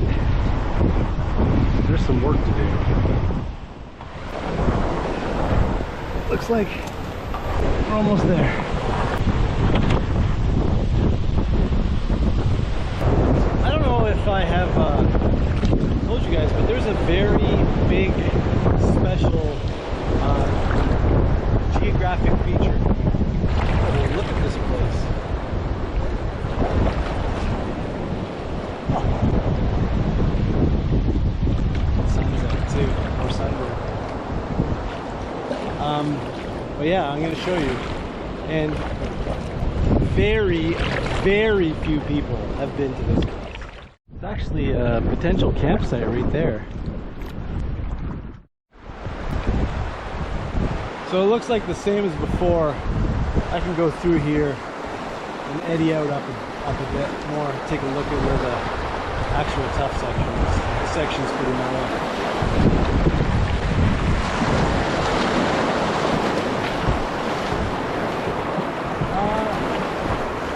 Looks pretty mellow as well. Let me just verify so we don't shoot over the water.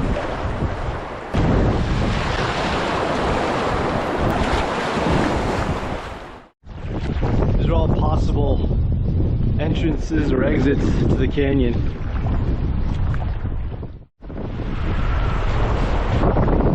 I don't know if you can see what's in that distance. Just behind those rocks.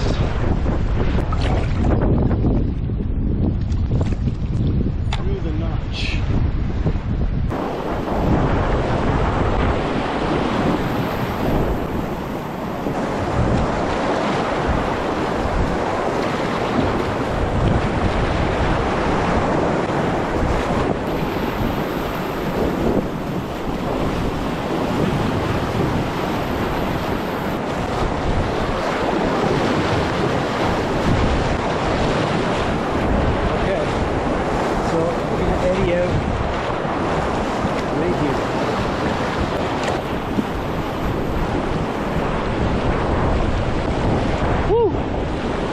Yeah, good thing we did too.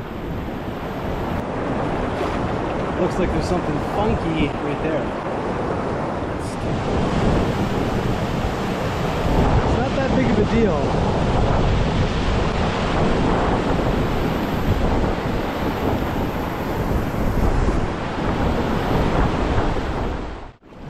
Just gonna sneak around this rock real quickly.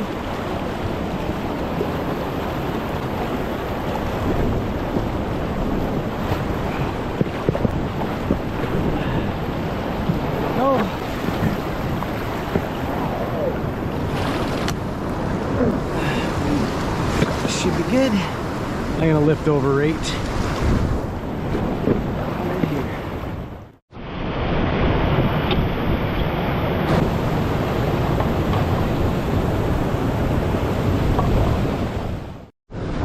So we're gonna run this last part out. Probably not the wisest move. Just because the Ronce Falls is there, but it's just 2 seconds. Let's get ready, bud.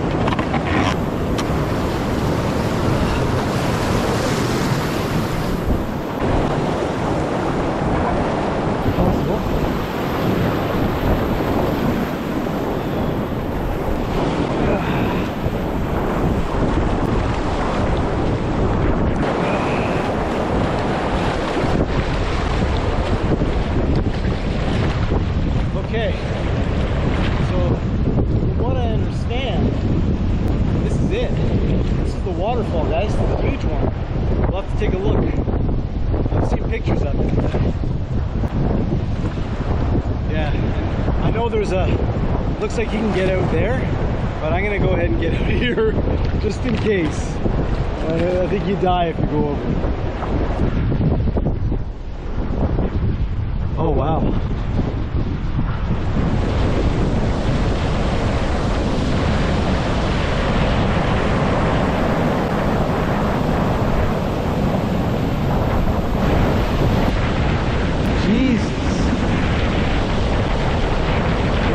Look down below.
This is a pretty rare occurrence that a visitor is on this side of the waterfall.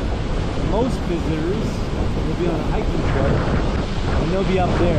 So I don't know of anyone that's been on this side. I've seen some pictures. They usually come in by helicopter or the team that kayaked the river in 1999. Other than that, not too many people. I'm gonna camp up here, by the way. Oh, I almost forgot to tell you. Tomorrow's challenge is trying to figure out a way to get down. So I have some aerial footage from some guys that flew over here. It looks like you could like put something together, but now that I'm here and I'm seeing the size of these boulders and rocks, I'm doubtful. But I'm not going to do it right now. I'm going to check tomorrow. We're going to go down there and we'll see if we can down climb something. Definitely can't do it over here.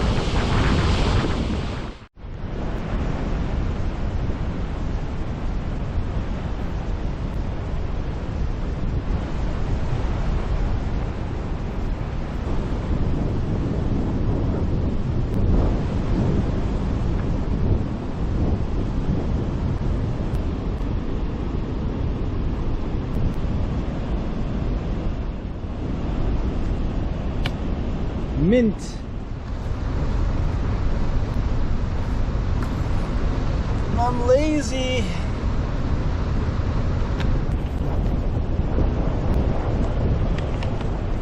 My river notes for the third canyon. I'm building a map to help others explore and enjoy this incredible scenery. 7 o'clock, I'm gonna make some dinner.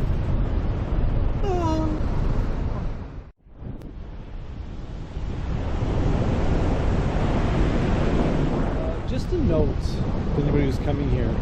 So we're on the platform, river right of Laurentier Falls. You can see it from Google Earth. I was under the impression that you were able to climb up here. Like I was thinking if you were hiking on top there, you could come down. I'm really not seeing it unless it's down the canyon more, or if you want to do some heavy scrambling. Like if you're a really good bouldering guy or girl, you can go up and down there. But other than that, this is good because I actually had planned initially hiking up the east side, down the east side of the river, and climbing down here to see if I could scout a way down the waterfall. So thank God I found that place. There is one, I'll show you tomorrow, but it's tight, man. Like if you had anything but, I don't even know how I'm gonna do it. Like you have to like throw the gear down there or lower it down there really carefully. I'm not sure, we'll have to figure it out. I think 7 days might be my max. Let's give these guys a little rinse.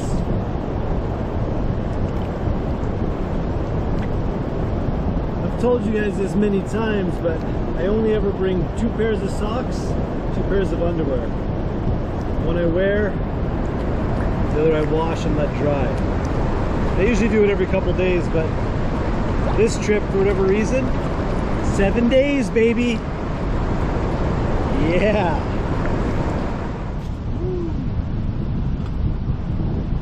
On the menu today, shepherd's pie. I've never had this one. Very excited.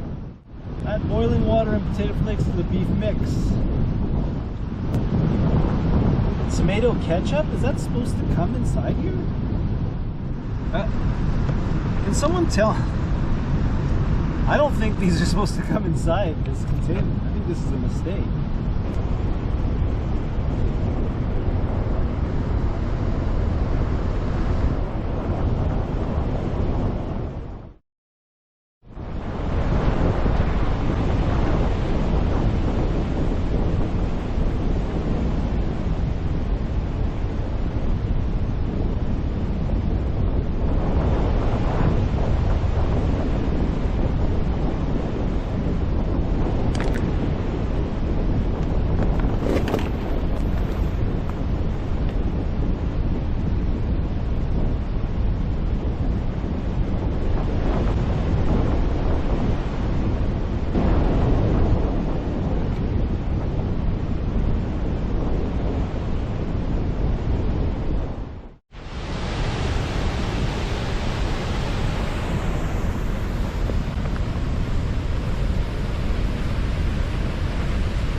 It is Thursday, day number 8, I believe. Today we are paddling the 4th canyon, and in order to do that, we need to descend through a crevice that I found yesterday.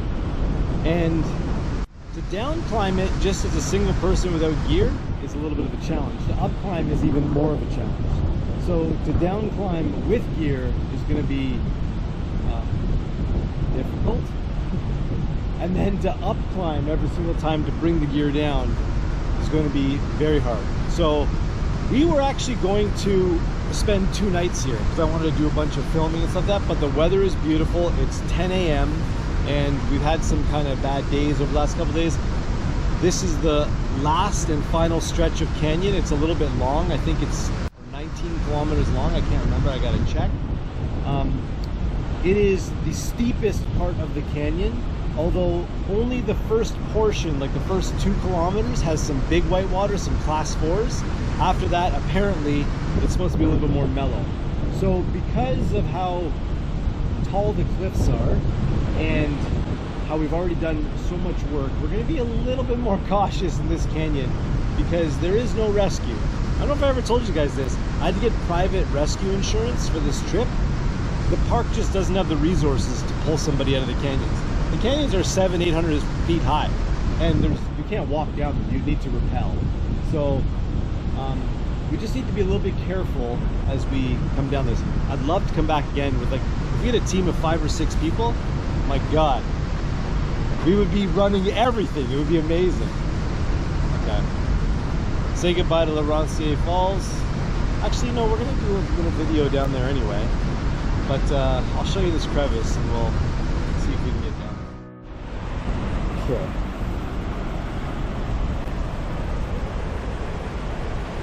Go down there, and you go through there. And you go down there.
Not the most elegant, but we just need to get it done.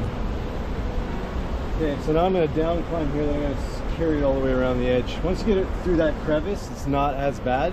There's just a lot of falling rock danger.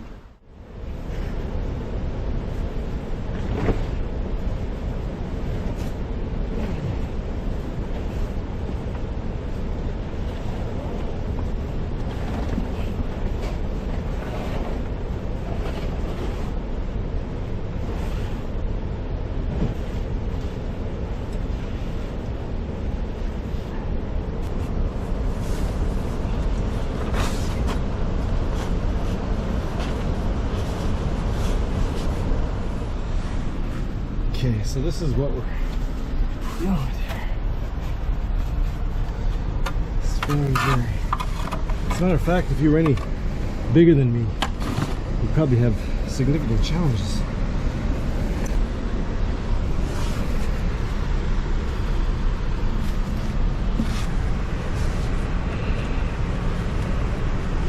Yeah, legitimately. Like, I'm not the skinniest guy in the world, but I'm pretty skinny. You would not be able to get through this.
Time for a photo shoot.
got a little class 2-ish right here, 2 sections actually.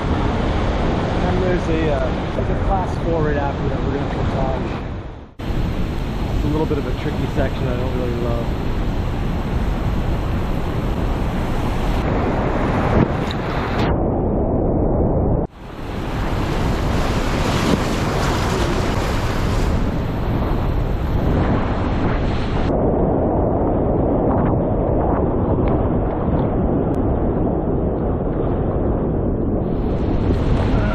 The eddy on this one, I think. Oh, it's a good little set. We're gonna rate it in rocks.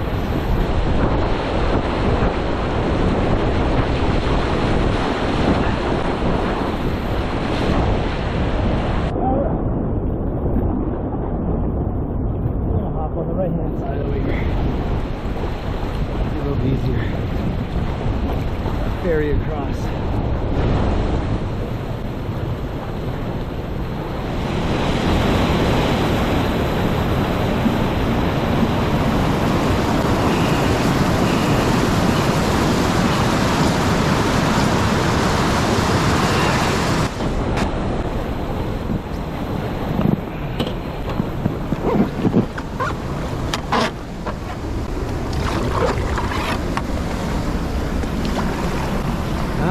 Spits me right out. It's just a lot of rocks. I gotta walk this one too. So we've got back to back class 4s. So there's a couple of them that have some lines that I might be able to do, but honestly, consecutive, it's just like 7 days into the trip. We've achieved almost everything, and class 4 is generally out of my skill area, unless it's got a clear line. So I just made the executive decision, and that's to portage them all.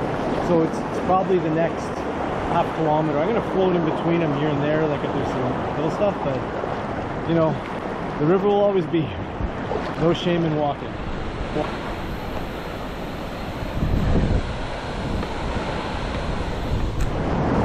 Run this last little bit out.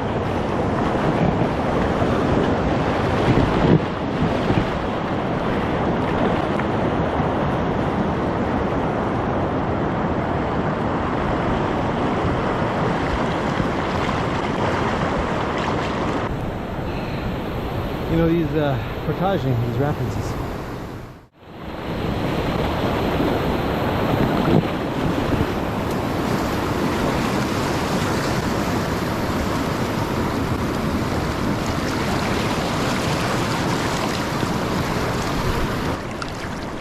So we got another one coming up here that I gotta check out.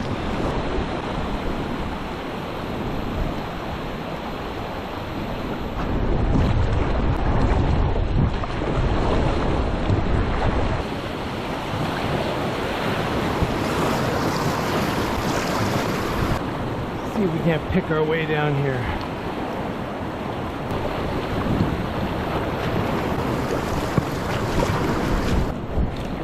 Here's the sneak route down to class 4. There's just so much. I might just go directly across, guys. Hey, here's a potential. I don't know, that looks pretty steep.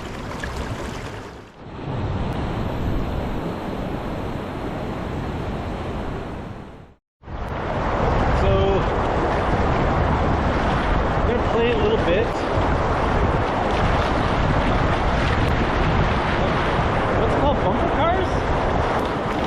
Pick our way down this little class 4 without committing too much, which I think we might have already. We gotta start the eddying process.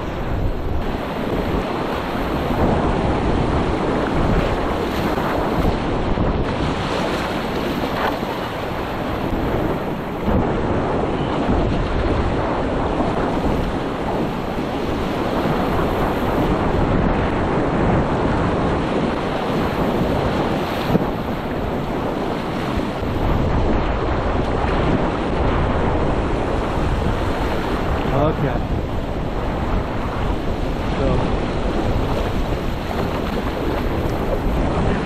pick up a little bit and get a bit rocky.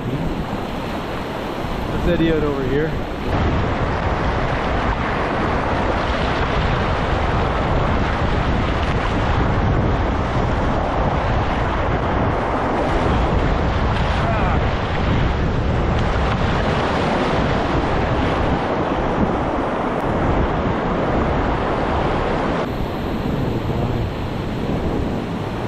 Probably get out right there. Right this corner. Be a hell of a climb.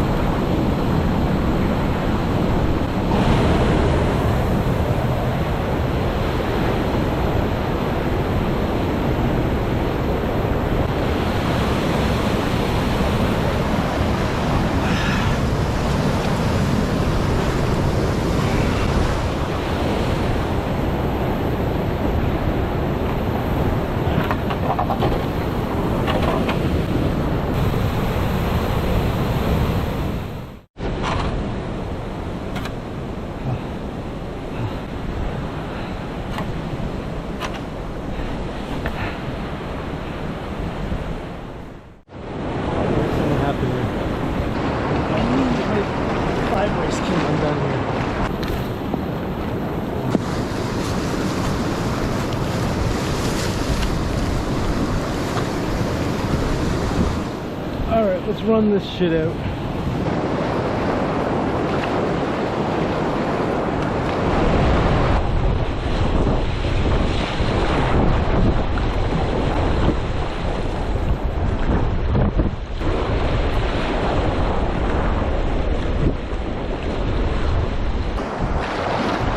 Let's have a little fun here.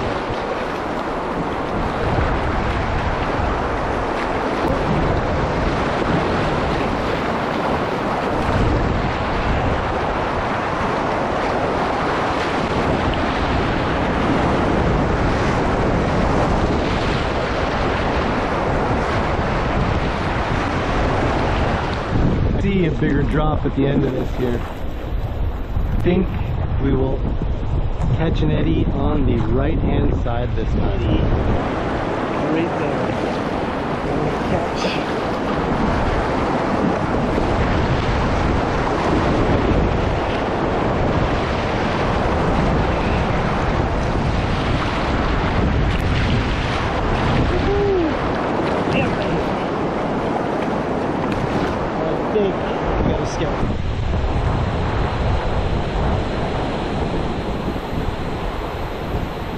Mainly that right there. I'd have to look at the other side.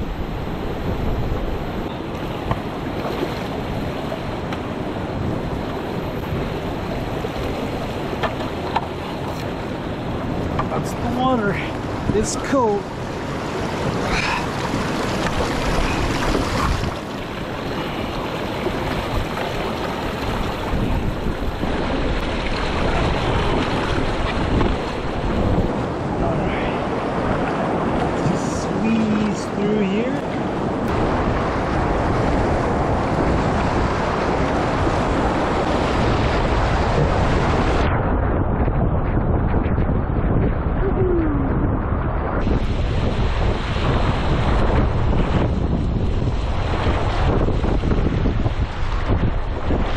Oh man, look at this canyon.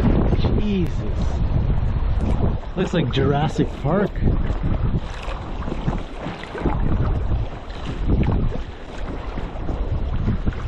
Oh, look at this place. Oh my God. Looks like you might be able to come down right there too. How amazing that is. It looks like an oasis up there, like you could put a tent. The teeny tiny class 2 little slip. There's actually a big rock at the bottom. I don't know if you can see that slab.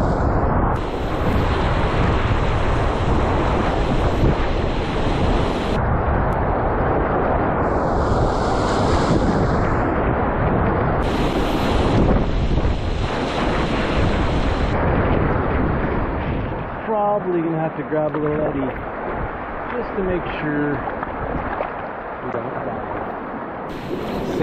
Safety might be here. look at this bird. Very long class 2. I can't see all the way around the corner, but there's an eddy right after that big rock right there, which will let me scout that, make sure there's not a huge drop or anything. But it looks like I'm gonna come down the middle and start heading over the right. Oh, that big tower right there on the river right, that indicates the official entry point. This is a 45-degree slope all the way to the top. You can get into the canyon from here. And we're in.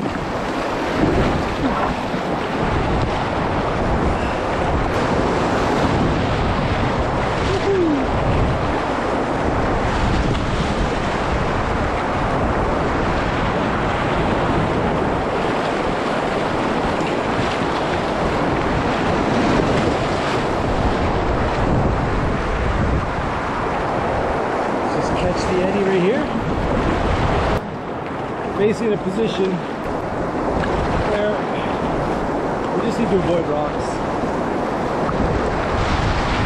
Run the tongues, really.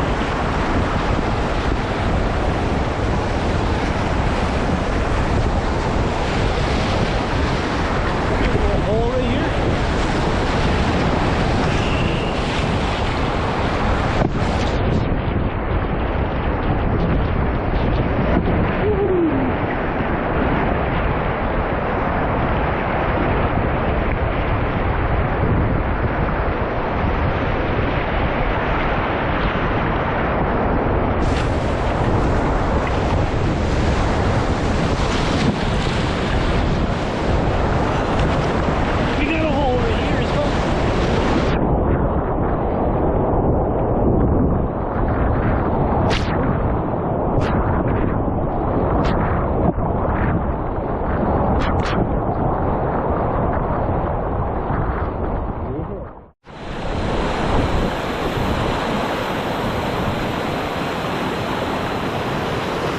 Class 2-ish, I'd say.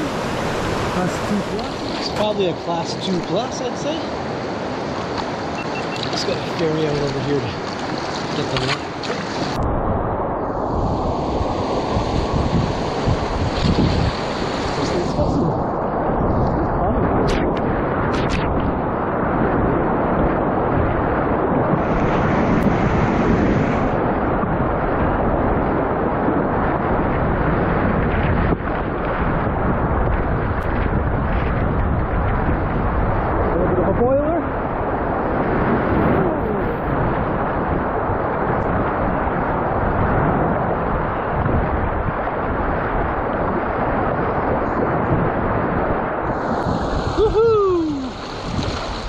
That big pinnacle there, so these are the access points. From here down it's supposed to be a little bit mellower, but it is just rapid after rapid. That's the last rapid here. There's another one right here, and I got to get out and scout every single one. Whoa. The cliffs of insanity. Look at behind me. Alright, this is a significant drop right here. We gotta scout this for sure. So many rocks.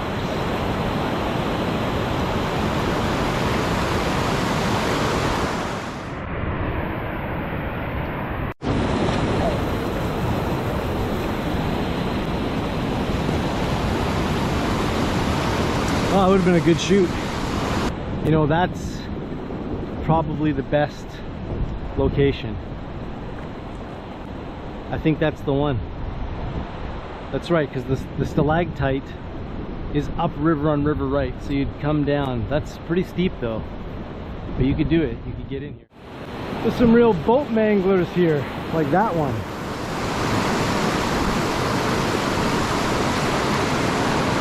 Let's take a look down there. All right, looks like a solid class 2 plus. Just gonna hit the straight line.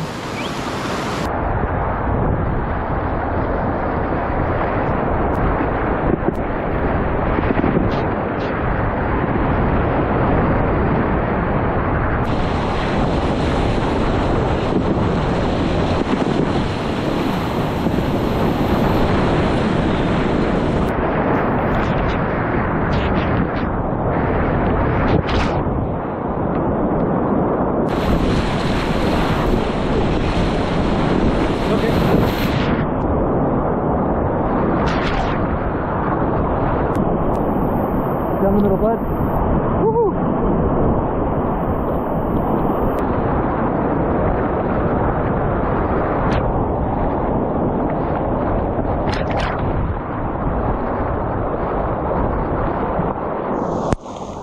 I don't know if that's a class 2, but it wasn't the line that I picked, that's for sure. Maybe we can stick to the right here. Wouldn't be a big deal. Seems like the more left you go, the more business there is. We've got a couple holes to deal with. A little bit of a technical line.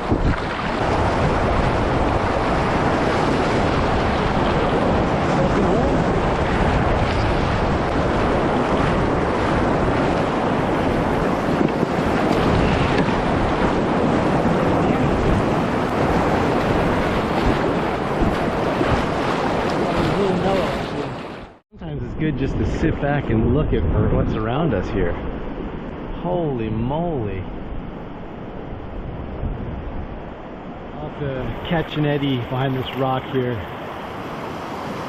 Take a look and see how intense this is for me.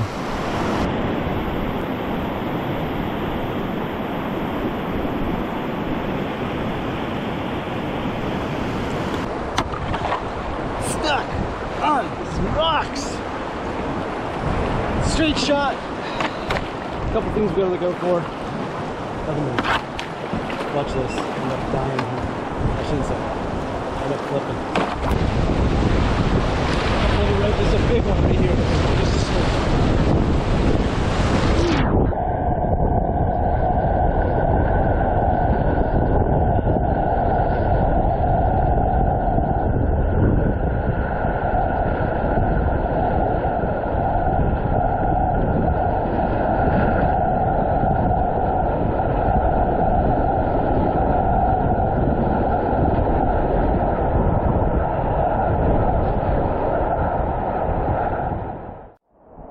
Just like the other rapid is right there.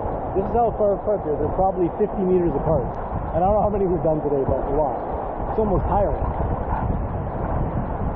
Like the density of white water is incredible. Oh, I definitely got to start this. I think I got to start over there.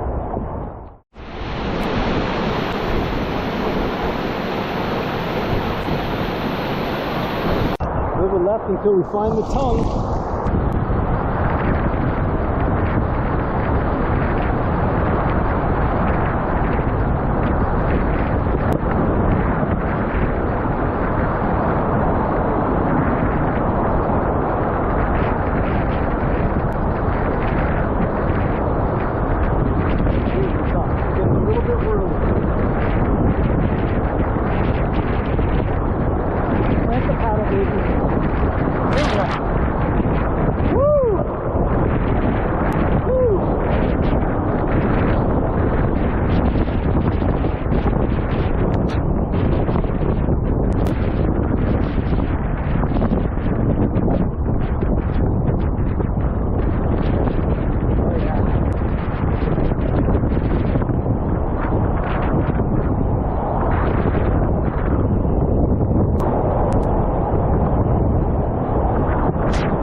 This one's just a tad gnarly for me, ain't gonna lie. You definitely don't love that right there. It's not gonna happen today, that's for sure.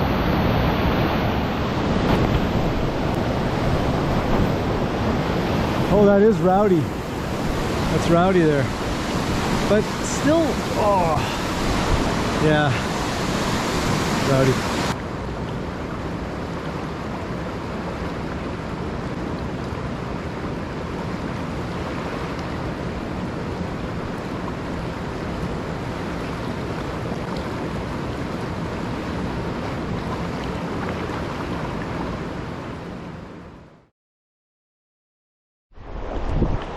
Yeah, I'm not even gonna scout this one, but it looks like at the bottom there, I can see just the top of a couple rocks.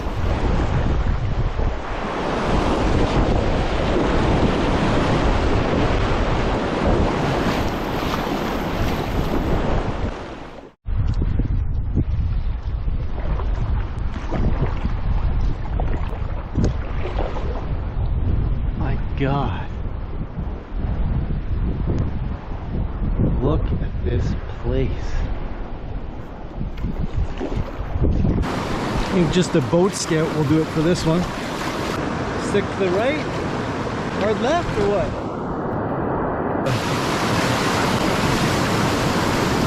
Drop and a half here, eh?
This is what we're doing. I call it paddling amongst giants.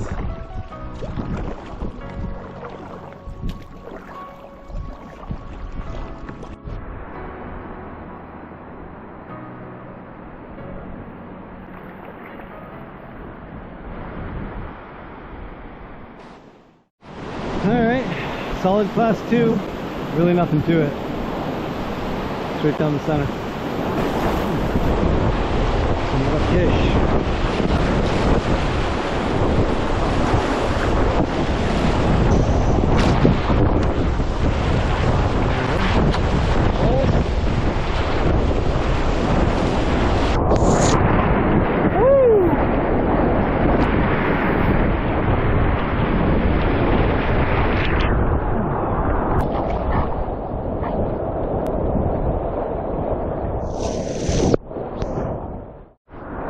Fun little class 2, the wave train. Yeah, that's a good wave. Look at this wave, baby. Woohoo! Oh yeah.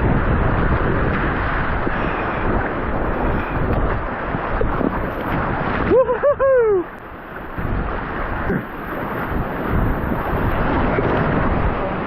Oh, we got a big hole, monster hole, baby. Yeah!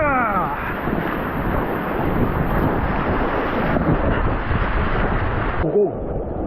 I love that stuff. That's easy and fun.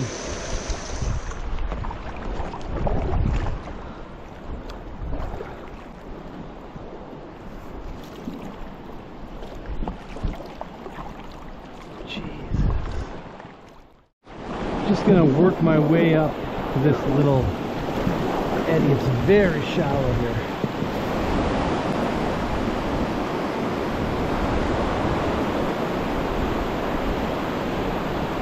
Carry over the middle, more to it.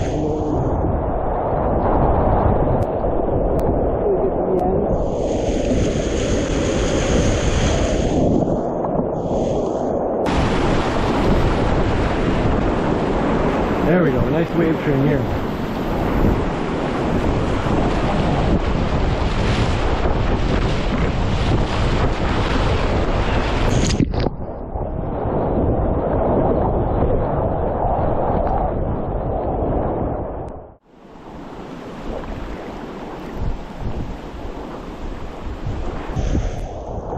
Do a little boat scout and pick our way down. There's really not much of a drop.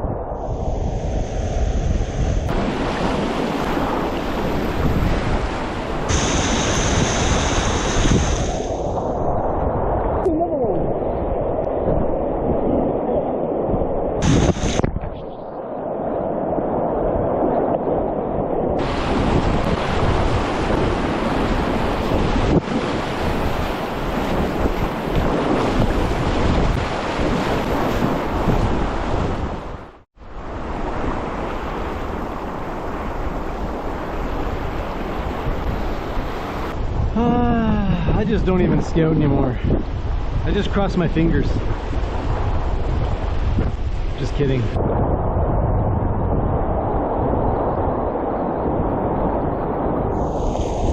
Everything is significant, and I can usually just run it.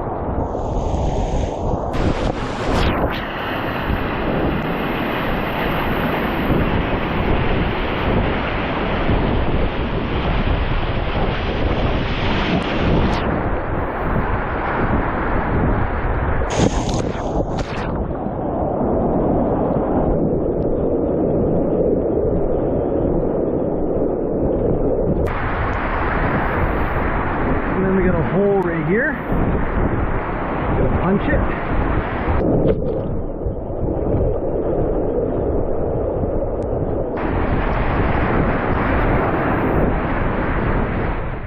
It's actually not a bad campsite right there. The only thing you have to be careful of is rock fall. When you're camped too close to the wall, like all that rock is from there. So that's what you gotta be careful of. And on sand, always check for footprints in case you know who. Mr. Grizzly. I've just gotten soft because the stuff we've been running has been pretty mellow.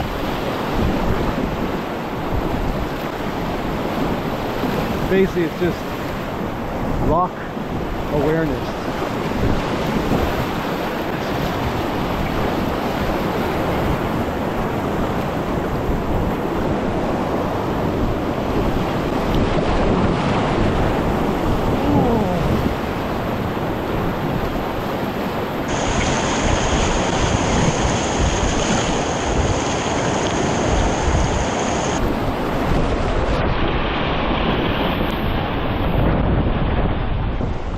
So it's about 20 to 7.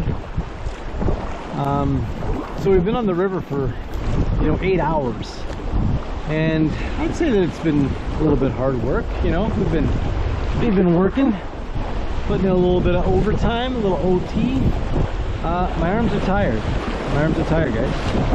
My legs are getting a little crampy. We're still running the. Oh, here's a good one. Ready?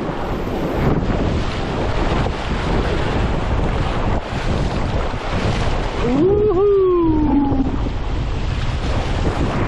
We're still putting in our time, but I don't know when the end of this canyon is. I have to check the map, the topographical map. So I haven't been looking at the, I haven't been counting the rapids that we've been doing. I've just kind of been like scouting and zipping along, thinking that we're getting somewhere. I'm thinking that maybe we didn't do the amount of distance that I think we did.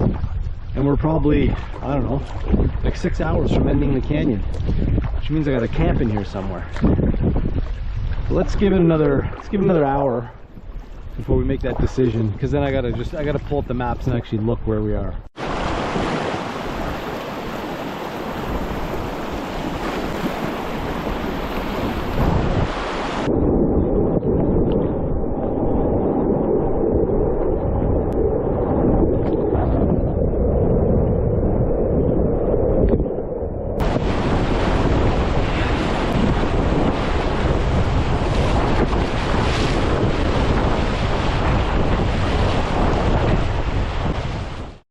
Okay, so this is Akhlak.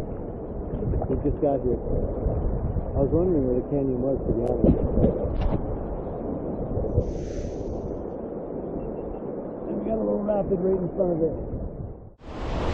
Please just want to stay away from this wall.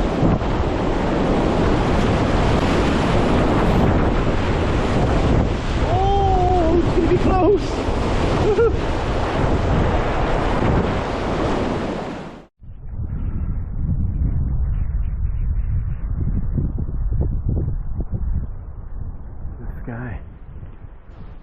Gorgeous. It's just up to 7 p.m. The sun is still out. That's why I'm still paddling, or else I would have pulled over. We have reached Akhlak Creek, or Akhlak Canyon. It's a tributary to the Hornaday, and a little waterfall there. And it's 7 o'clock.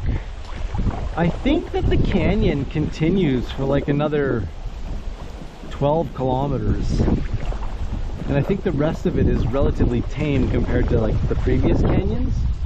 I wonder if there isn't a good spot to camp around here. What do you think, guys? Camp for the night? Maybe we just scout it out, check for animal tracks, see who hangs out in this area. And anybody who's wondering, you can definitely traverse just up and down here behind that little ridge. So if you were hiking on the east side, you don't have to go all the way around, you could just go right here. Well, maybe not really the best place to set up a tent. Let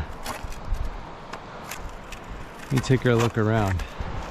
Can you see that? I think that's the sun and the moon right beside each other.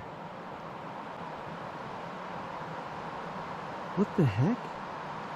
I think so. Or that is the sun. I don't understand right now. I'm gonna keep an eye on it. Here's the update for the evening. It's 7:30 p.m. We are at Akluk Creek. It's okay. It's okay, it's quite nice. I don't want to, I know I'm being so picky, like so picky. There's really not a place to put the tent other than on something that's like super soft sand. And you guys remember what happened with the super soft sand. Don't love it. Don't love the super soft sand. So like, it's a beautiful day. The sun doesn't go down. I figured let's paddle like, I don't know, another hour or two and see what else we can find. And so without the big high cliffs, there's going to be more flat areas. And I'm hoping to get something that's like a little bit more robust. That's just me being picky. So, beast paddle time.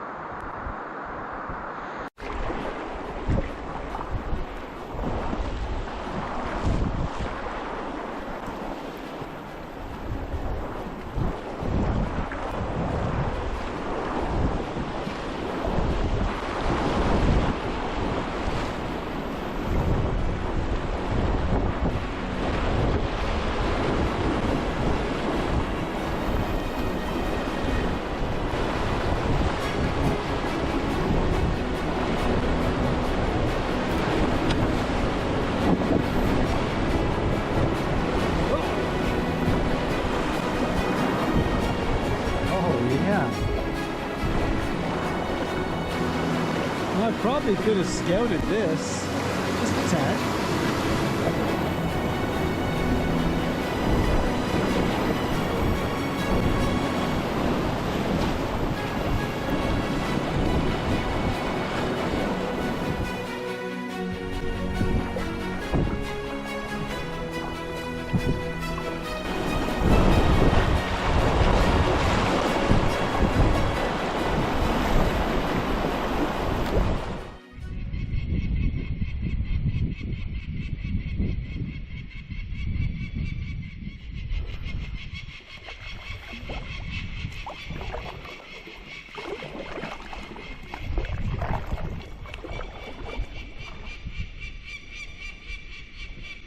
Look how much this guy hates my guts.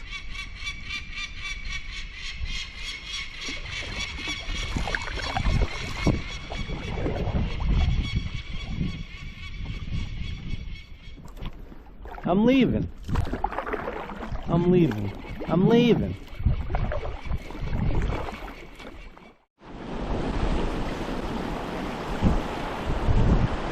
Oh, maybe it's just the way the...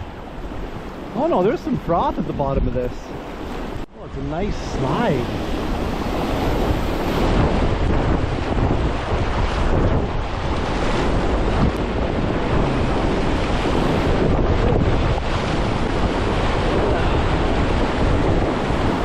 Okay. It's gonna be big. Hold your horses, buddy. Woohoo!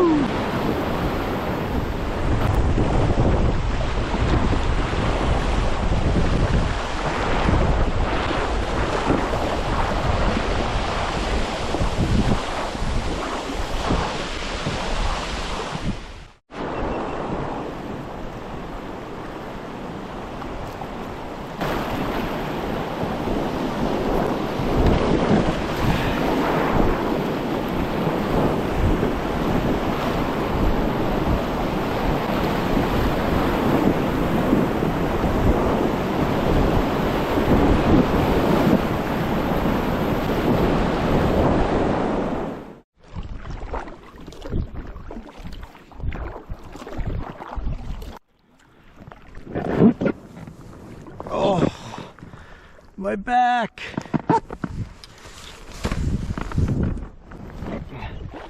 Does anybody care? Nobody cares probably about my back.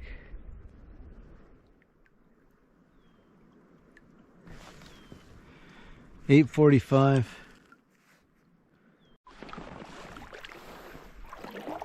How is this little sandbar? I think it's a go. Right here. I like to camp on the pebbles as opposed to the actual sand. Let me just get out and check the, I always check the animal tracks. See how fresh they are and to see if there's any grizzly. So a couple caribou.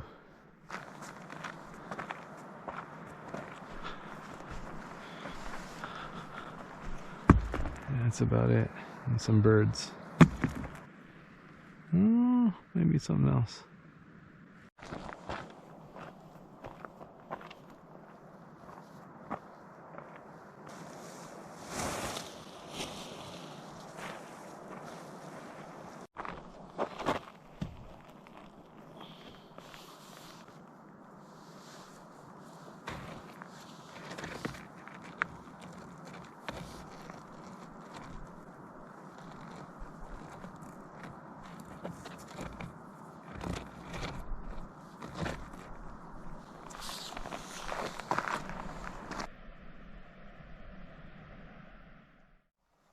Probably one of the nicest nights that we've had. We will finish the lower section of the third canyon tomorrow.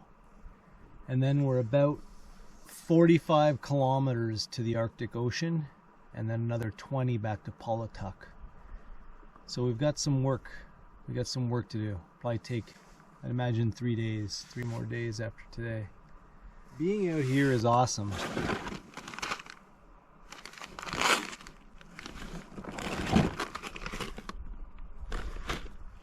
But at the same time, you know, it's bittersweet because you start to miss your family. You know, when you come this far north in Canada or in the Arctic, you know, maybe it's a 10-day trip, but it ends up taking 4 days just to get here and 4 days just to get home. So, you know, you're gone for 2.5, 3 weeks. And then when you're actually on the trip, there's very little communication. I've got my Garmin Mini with me. But, you know, you're sending like little tweets basically back and forth, and it's really hard to actually text. So just a text a day letting everyone know I'm okay. Yeah, keep checking over my back every time I hear something. Got the bear spray handy. No grizzly. Yeah, so anyway, it'll be good to get home, see the family, see the wife, have a beer, have a pizza. You know, but at the same time pretty lucky to come. I actually wasn't even sure I was going to be able to come on this trip. I don't know if I ever told everybody, but I had a really tough year last year and this year, to be honest, both years. Last year I was supposed to come here. I actually had all my flights booked, I had my permits, everything ready to go, and I was leaving on like a Sunday, and it was Friday, so 2 days before my flight, and my mom had been a bit sick. There's a little bit more to it than that, but I'll keep it at that. And she went in for a biopsy on her brain, actually, and she was diagnosed with terminal glioblastoma, which is a really aggressive brain cancer. And you know, basically given 3 months to live, sort of thing. We figured that she would have lasted like 6 months because she's like the strong little Polish lady, but it wasn't in the cards. So I canceled my trip basically the day before I was going to leave. And then, I don't know if you guys ever experienced this, but when you have glioblastoma, it's a brain cancer, so you have a tumor on your brain, and it like affects your memory and like the way you act and all this stuff. So my mom ended up being like just not so self-sufficient, and she needed assistance. And so I tried to hire some people that would take care of her on a full-time basis. She needed 24-hour care, and I tested that out for a week actually, while I was working. And the level of care that she needed, it was not possible to be provided, I believe. So me and my sister, we decided to essentially leave our jobs. I shut down Suluk 46. I don't know if anybody knows that, but if you went last year in the summer to buy something, it was completely shut down. And moved out of my house and moved in with my mom, and me and my sister decided to care for her until she passed away. Basically, every day was like a little party. We made a pact with each other that like she would never be alone, she would always be loved, and she would never have to worry. That was like the goal for her final days. And every single day we rented movies, or watched movies. I made dinner. She was never a big drinker, but she started drinking, and we literally had the best few months ever. It was just like being on vacation, except just in your house, to be honest. And when she did finally pass away in September, about 8 weeks after she was diagnosed, to be honest, and me and my sister were sleeping in the room with her, and it was around like 2 or 3 o'clock in the morning, and she just decided that it was time. The point of the story is that I remember when she was released from the hospital, and like she couldn't walk. She was in a hospital. She was in a wheelchair, and she didn't really have like cognitive skills. She couldn't like think rationally or anything like that. And I remember thinking like, oh my God, I'm gonna have to like leave my job. Like, what's gonna happen to my life? Like all this stuff. And I dropped everything. Like just after a week, I was like done. Just didn't answer my phone, left work, shut the business down. Like I was off grid with my mom, and it was like the single best decision of my life. So it was like so rewarding. And even though it was like so sad to watch someone you love kind of trying to think of the word that I'm looking for, like slowly get sicker and sicker, and you know that it's inevitably coming. But at the same time, I'm kind of happy and proud, I guess, of me and my sister, because like if I'm gonna go out like that, at least your last 2 months are just like a bang, man. Every single day, party, every single day. And when I say party, like, you know, it's a 77-year-old woman. We're not like partying. We're just like having fun and laughing. So if you get a chance to take care of your mom or your dad or someone you love, just do it, man. Don't worry about anything else. Put everything on the back burner, because it don't matter. So postpone the trip. That was kind of a long story. I don't even know if I'll leave that in the video. I have no idea what's happening right now. But postpone the trip until this year. And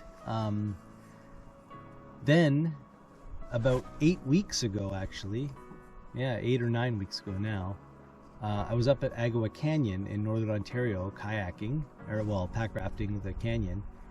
And on the way home, I decided to drive at night down home from Sudbury because I had a trade show in Denver. I was like in this big rush. I hit a moose in my car and ended up fracturing my T12 vertebrae. So then I figured, okay, well, this trip is off the charts again. But the doctor said that I should recover in time. This is like, you know, obviously 2 months ago. And I was like, no way, whatever. But I worked really hard with a chiropractor, a physiotherapist, acupuncture, massage therapy, working out every single day.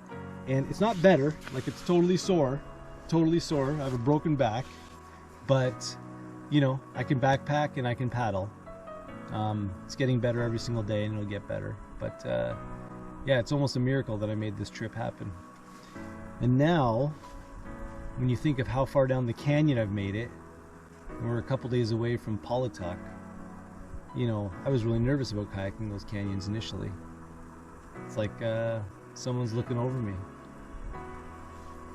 Yeah.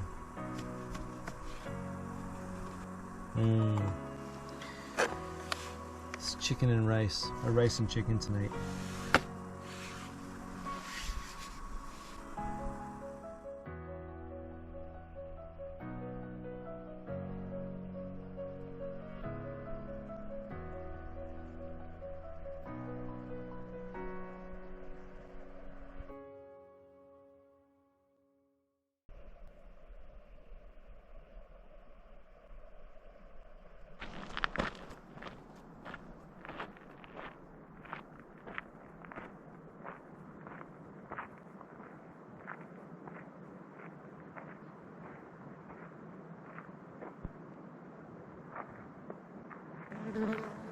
The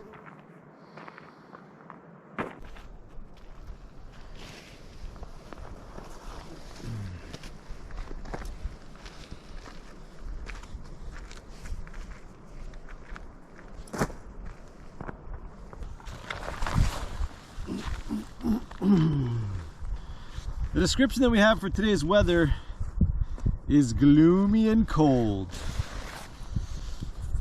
Gloomy and cold. Everything is still wet from yesterday, which is fine. We are strong. We can survive.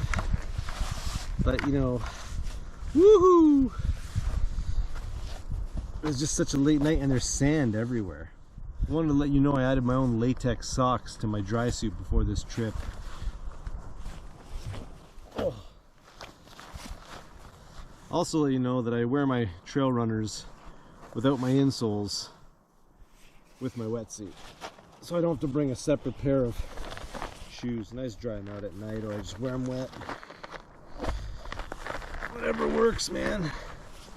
I just get her done.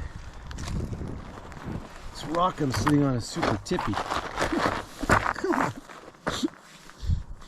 Don't tie your shoes up too tight because you want circulation going through there.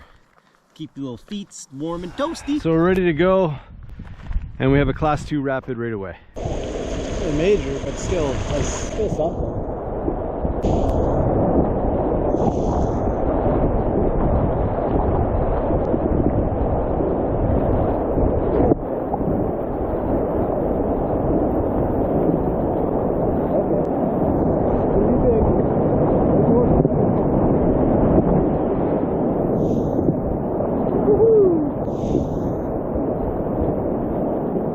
Ditched out a little bit there. You see me holding my paddle? I didn't know what to do. That's a solid class 3 at the end. Probably should have started.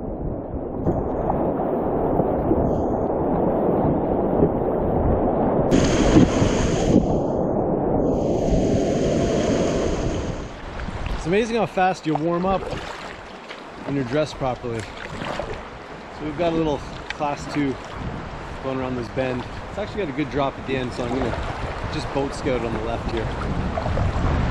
It's actually right now more of a class 1 Swift than anything.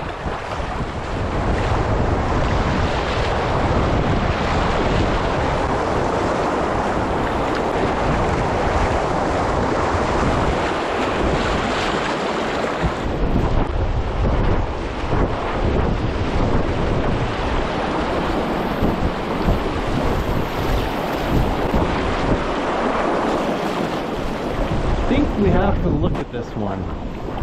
Might not be anything, but it's got a decent drop. Might even be able to just boat scout it.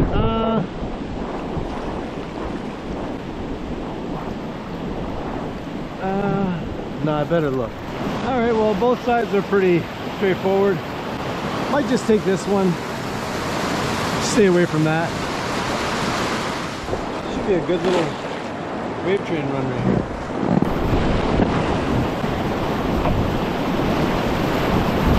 Woo! Woo! Uh-oh. Oh! Oh! Can you guys see that? I think this is the water gauge. It's like a solar powered machine of some kind with a bunch of wires coming down, and then they run under there. So maybe it measures like head pressure of the water, like what that would make sense if that's what it did. But very cool, because I don't know if you guys know, in order to pick the time to visit this park, specifically when water levels were ideal to paddle it, I took the last 20 years of it and I built a spreadsheet. And in the spreadsheet, I identified what day and what water level was ideal. And then I programmed it to be color coded so that it showed me windows. And basically over the last 20 years, the average window where flows or levels are around between 2.5 and 3, which is what you want to run this river, was like second, third week of July to first week of August.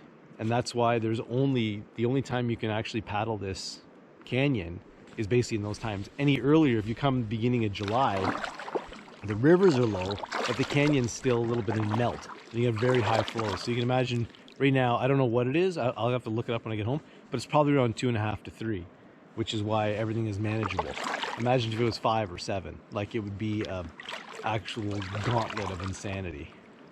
Anyway, that's the water level gauge, I think, and I check it all the time. This one also has some drop to it. Like, look at the level difference between that and that. You better take a look at it. Actually, it's so shallow here that I'm just gonna get as far over into the deeper bits. It doesn't look like much.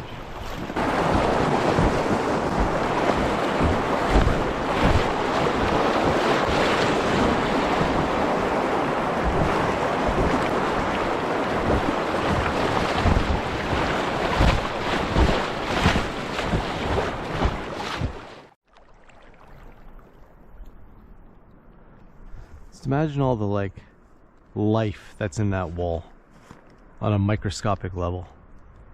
You know, there's the birds and all that stuff that you see, but just like in every single nook and cranny, there's like another earth in there. Spideys and ants and flies and, I don't know, lizards and whatever else lives here.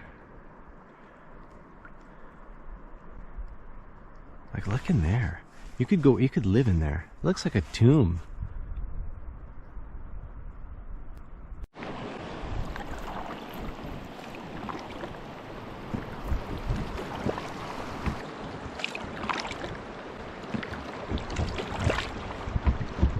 Looks like there's a little bit of fun over here. Not a ton, but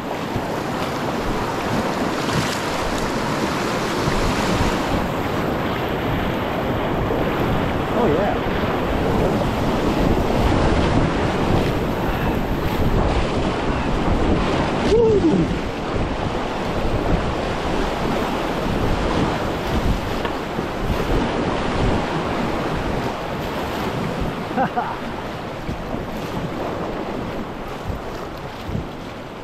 Good campsite right there. I like when the river current is like this. You just go.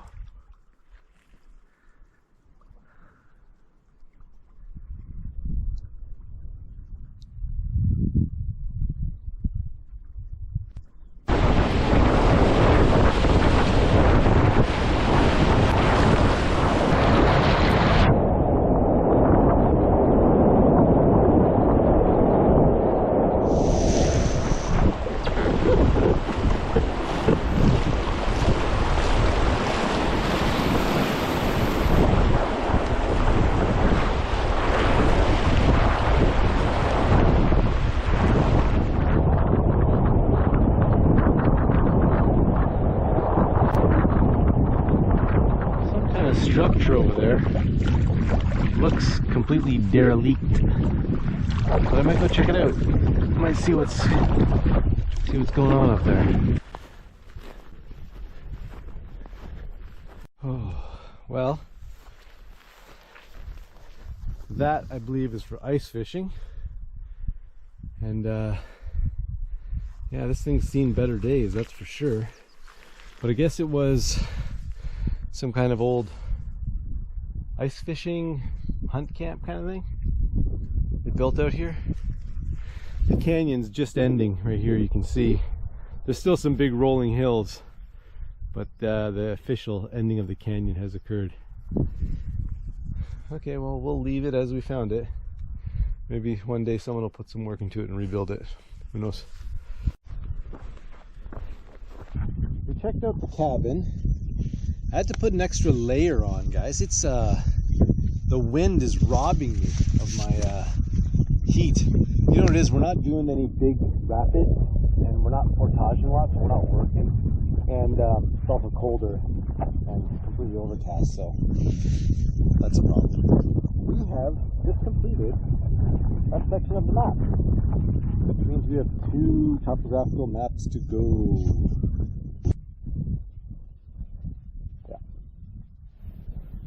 right here.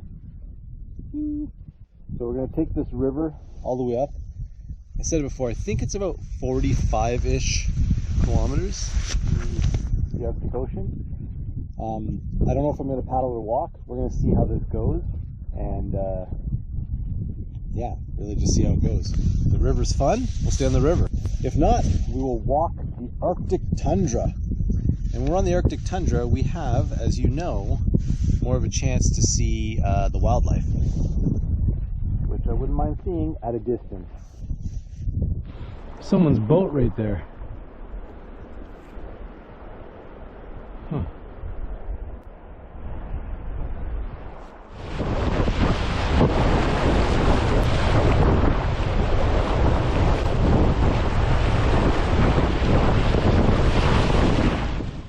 So we're now really out of the canyons, and we're just coming around to the George Creek confluence, the Hornaday River.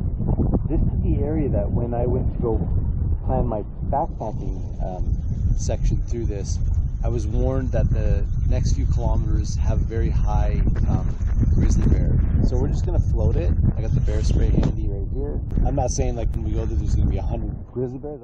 I'm just saying there might be an opportunity to see one. Now we have to see if we can knock off any more animals from the list. Uh-oh. It's very shallow.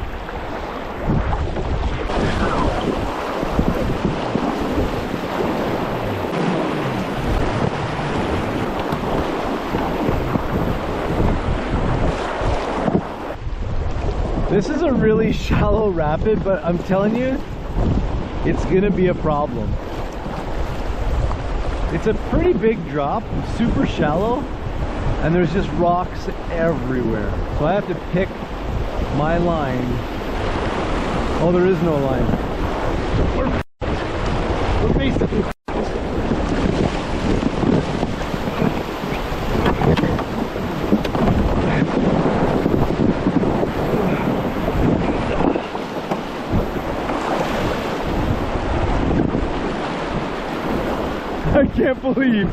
I can't believe we didn't flip. We're just going backwards. I cannot believe we didn't flip that thing. I knew it. When I saw the drop, I'm like, this is gonna be insane. Alright, well, I don't know, good recovery, I guess.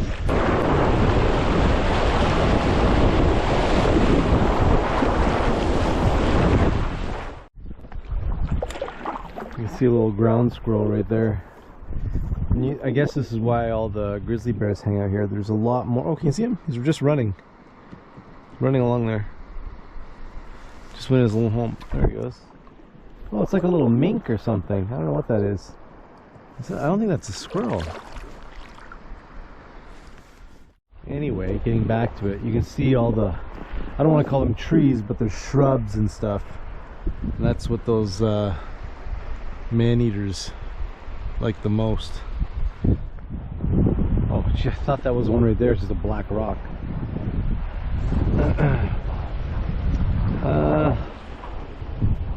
Let's go over to this side, I guess.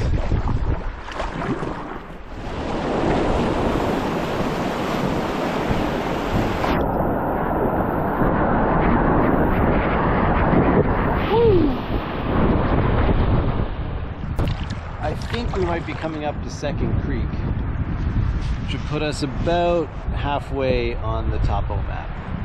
If we can finish this topo map today, I'm happy.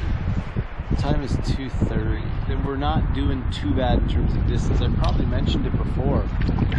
The Packraft does not love flat water, or it's not flat water, like completely still water. And it hates it even more so when there's a headwind. So there's been a headwind since like, I don't know, Tuesday or something. But right now we're making some pretty decent time, and the river's kind of nice. Like, I think it's better than just like walking up these hills. Because to get from the end of the river, where the Arctic Ocean is, to Pawtucket, we have a 20-kilometer hike anyway. So we're still going to get our hiking. Let's see what we get to today.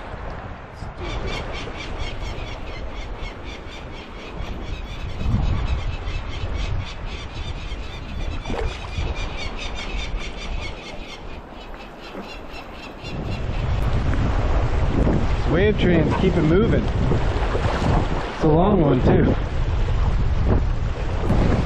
Oh shit.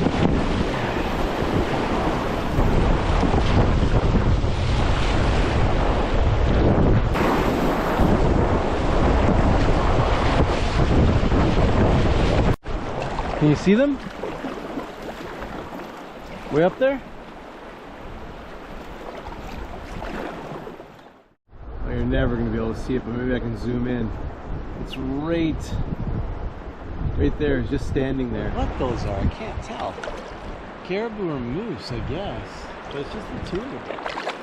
And they seem very friendly. Yeah, I'm pretty sure they're caribou. Right on top. They're just going over the edge right now.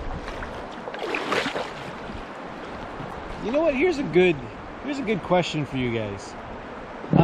I only film with GoPros. That's it. I have two GoPros. I have a GoPro 8 that I'm using right now on the front of my Packraft and a GoPro 10. So what can I do? Is there a zoom lens for a GoPro? Or something like that that's a little bit like lighter than having a giant camera? Because if there is, I'll bring it. But it's got to be, you know, very light and preferably multi-use.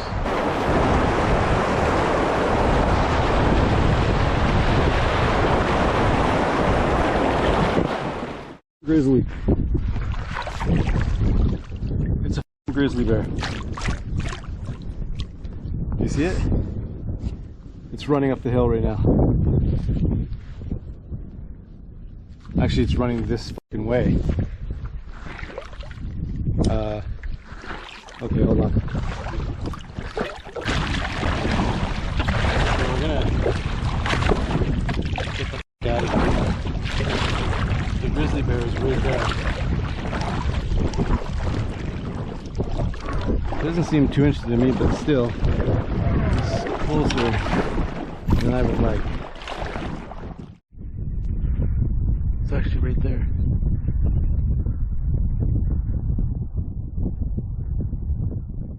And he's fast, man.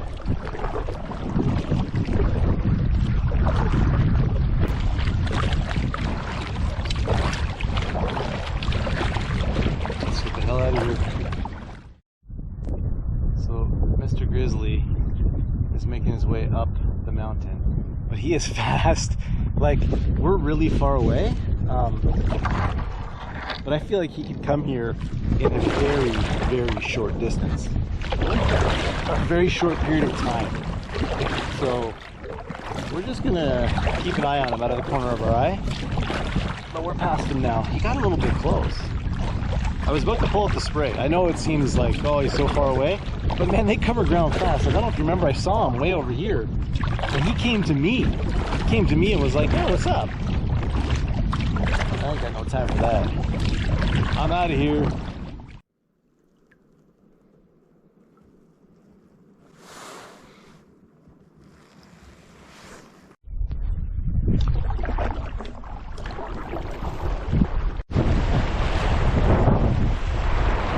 Incredibly long.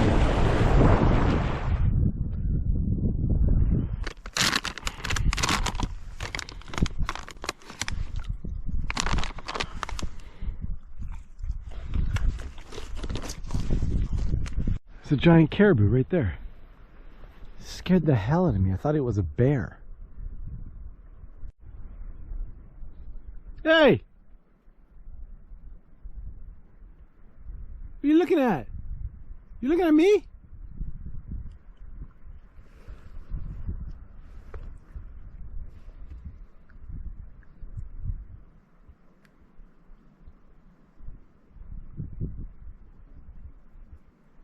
We are right there.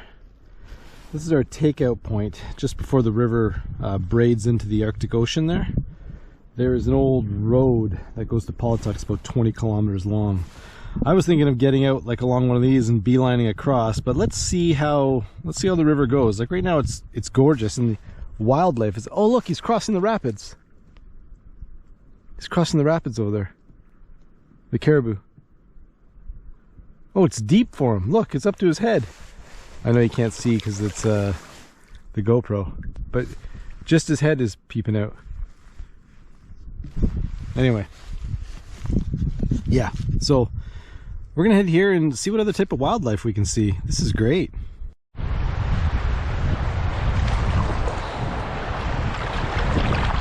even these little riffles are probably better than walking.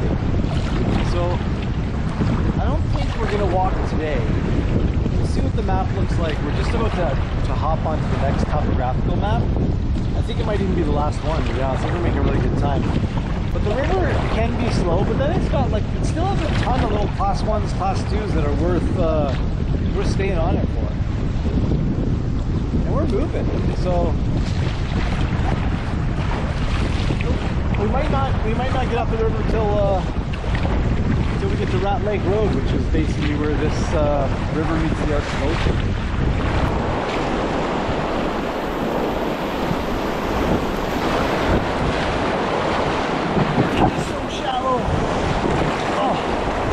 I knew I should have gone that way. Think I can do it? I don't think so, guys.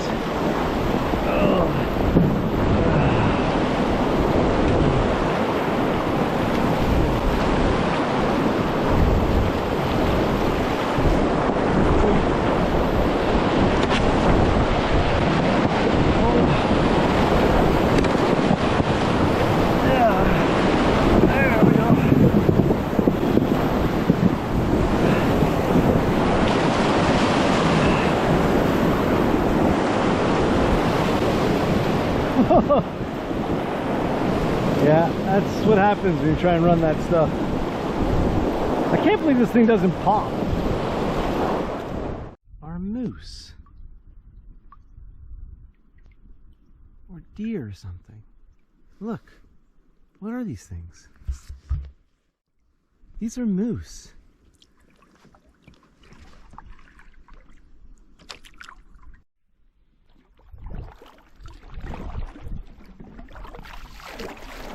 Hey, what are you? Those are moose.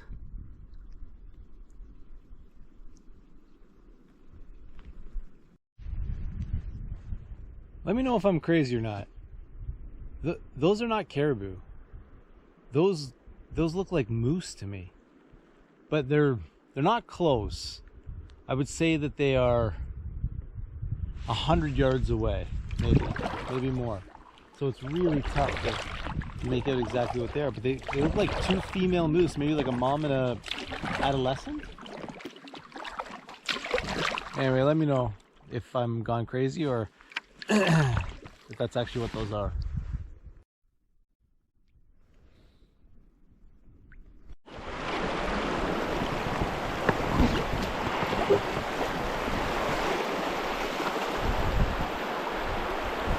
River's getting shallow.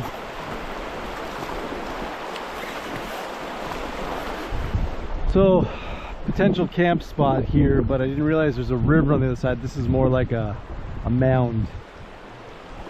So we will, actually this isn't bad right here either. I'm gonna take a look. Right there is not bad.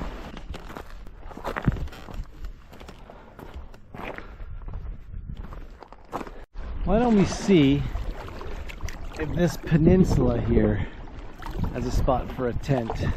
It's coming up to 6:15.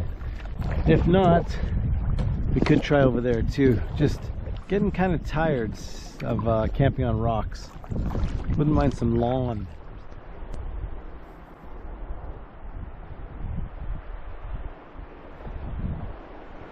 Thinking over there.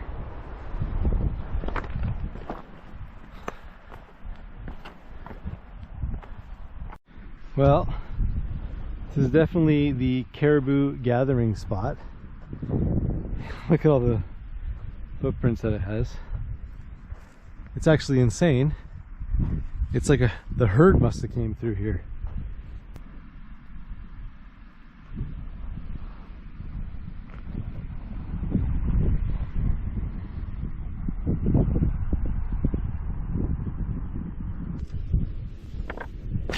Chilly tonight. We're in big grizzly country. So So that's why we're cooking a little bit far away from our tent. Well, not a little bit, like a football field away.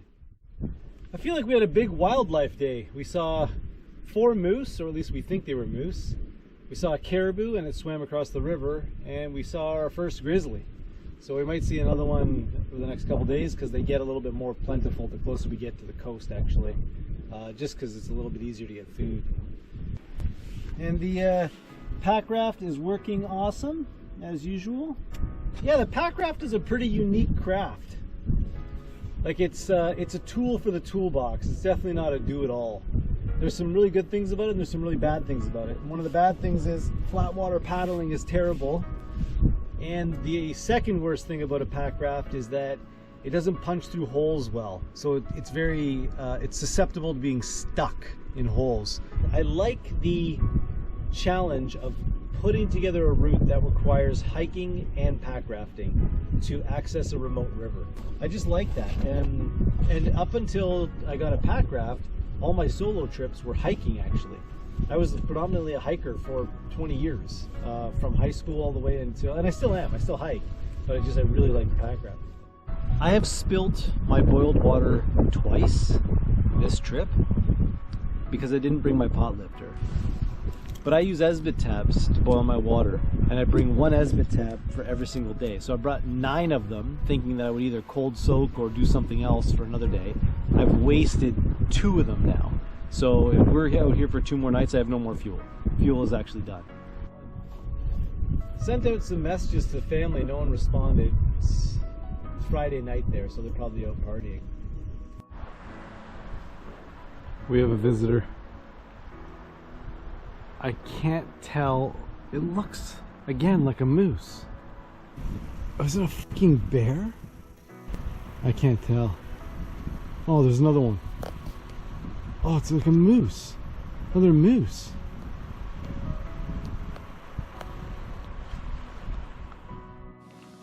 I got my phone that has 20 times zoom. Yeah, and they're moose.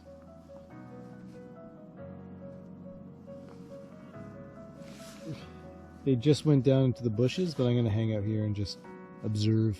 I don't want to get too close either. Other than that, I got nothing else. I'm going to eat some food and hit the hay. Up early.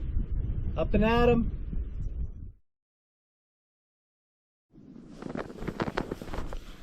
Good morning, everybody. I think today is day number 10. We're actually up early. It's just after 7. Not bad, considering we're usually up and out a little bit later. I was looking at the map. There is a direct line from here and our takeout point at Rat Lake, which is probably half the distance of paddling the river, because the river is winding way out. But man, yesterday the wildlife that we saw, I think that's the result of being on the river. You know, when you're on the river, you're a lot quieter. Smells are like hidden a little bit more, and animals tend to kind of gather on the river's edge.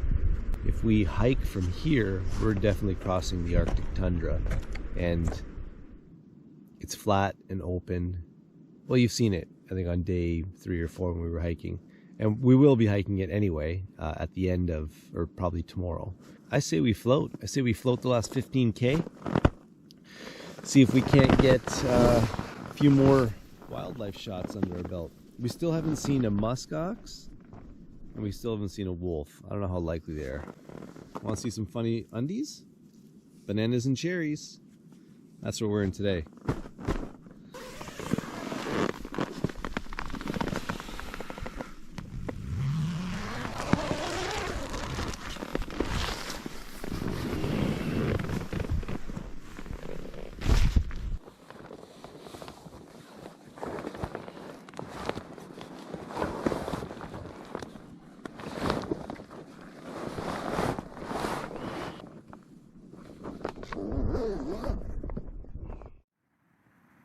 These guys keep sneaking up on me.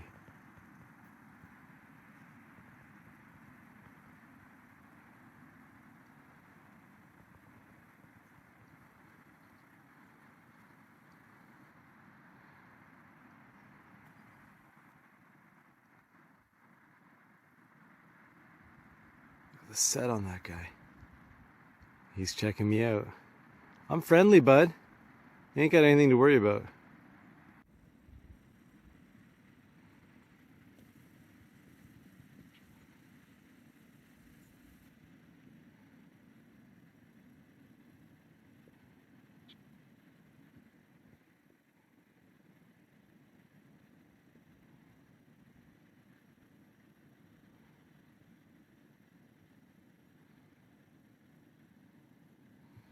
Just me taking some video, bud. I was just having a panic attack that a piece of my paddle was missing. I walked over there to see if I left it there. I'm walking back and I can see it's jammed up in here. Oh my God, I thought someone took part of it in the night or something. All right, we're about ready to go.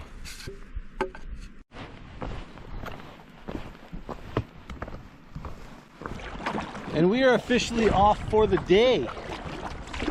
I'm not sure where we'll get to. What I am sure is that I now have my phone up here with me. I usually keep my phone only for, I put my route and my GPS into, I think it's called Earth something. It's with Garmin anyway. And I check it just in case, you know, I go off route or something. But this trip, we really haven't had much off-trail travel. Following the river is pretty simple, so I haven't been using it. Yesterday, if I had it, it has 20 times zoom on it, the phone. That's what I took a couple pictures with, so that's what some of the caribou video that I have. If I had it for the bear, we would have had a really good shot of it because it was pretty close. The GoPro actually has such a wide angle that even when something's quite close, it makes it look like it's far away. So today we are on animal safari in Tuktut Nogait, and we're gonna find you some stuff, guys. That's what we're gonna do. Gotta look. They're very sneaky, these little Tuktut Nogaits. And we're still gonna run a few rapids here and there.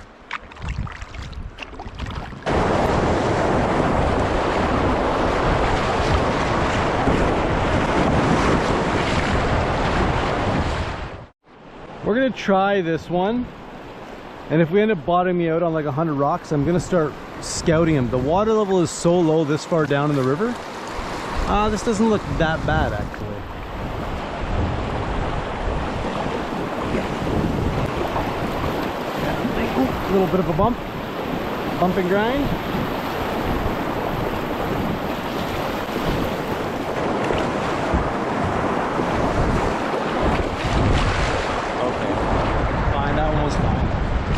See, like, it's just so low. They need about another 6 inches.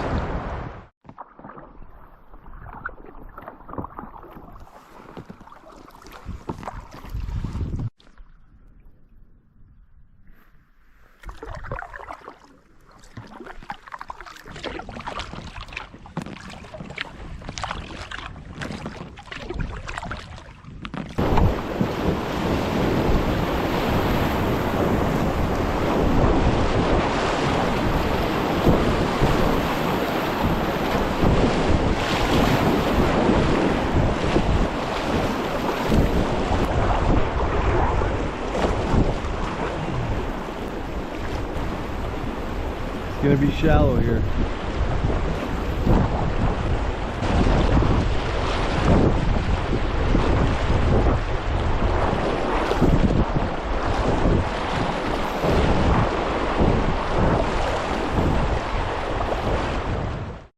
That's the type of thing that ends a trip right there.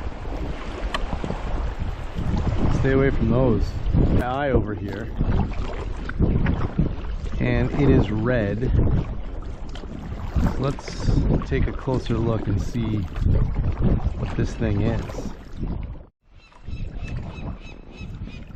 What is that thing? I'm gonna take a look at it, but I can't tell.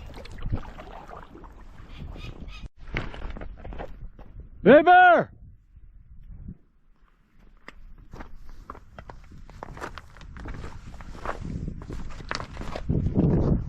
Coming through!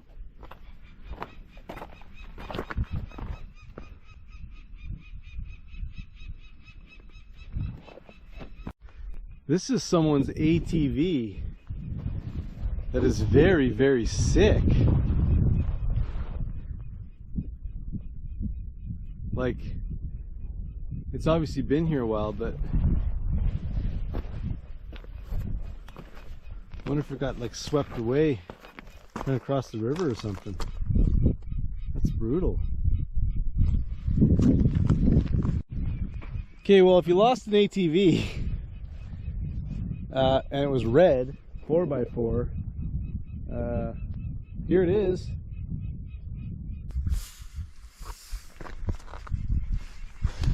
And it's located at the giant radius, about, I don't know, 5 to 10 kilometers south of the Rat Lake, end of Rat Lake Road, where Rat Lake is.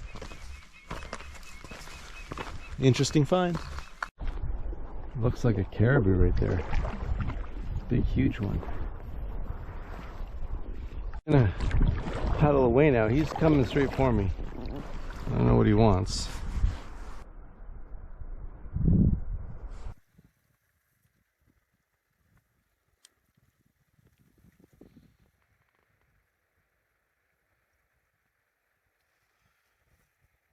We're friends, bud. We're friends. Just saw another caribou. I think I've lost count, but we probably saw 10 of them on this trip or something. You know, there's a herd. I think it's called the Blue Nose Caribou Herd or something like that. And there's thousands of them here. And they travel in a huge pack, and the grizzlies and the wolves follow them, actually. Eat their young, to be honest. And them, I guess. Experience seeing them is quite amazing because they don't fear you at all. They're like curious about you. Maybe they've never seen a human, I have no idea. They don't associate us with like hunting or something.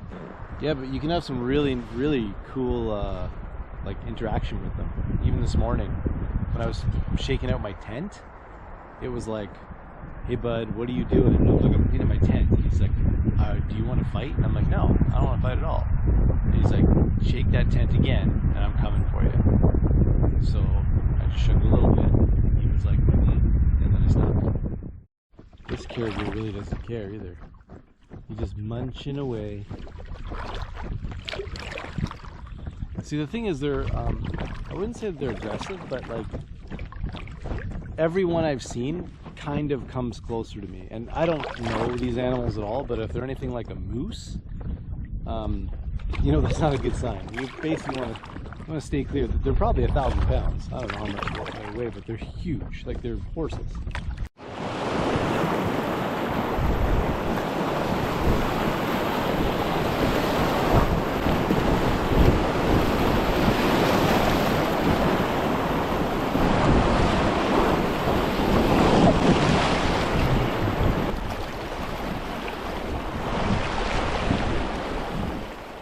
Well, this is the final big horseshoe turn before it straightens out and heads out to the Arctic Ocean.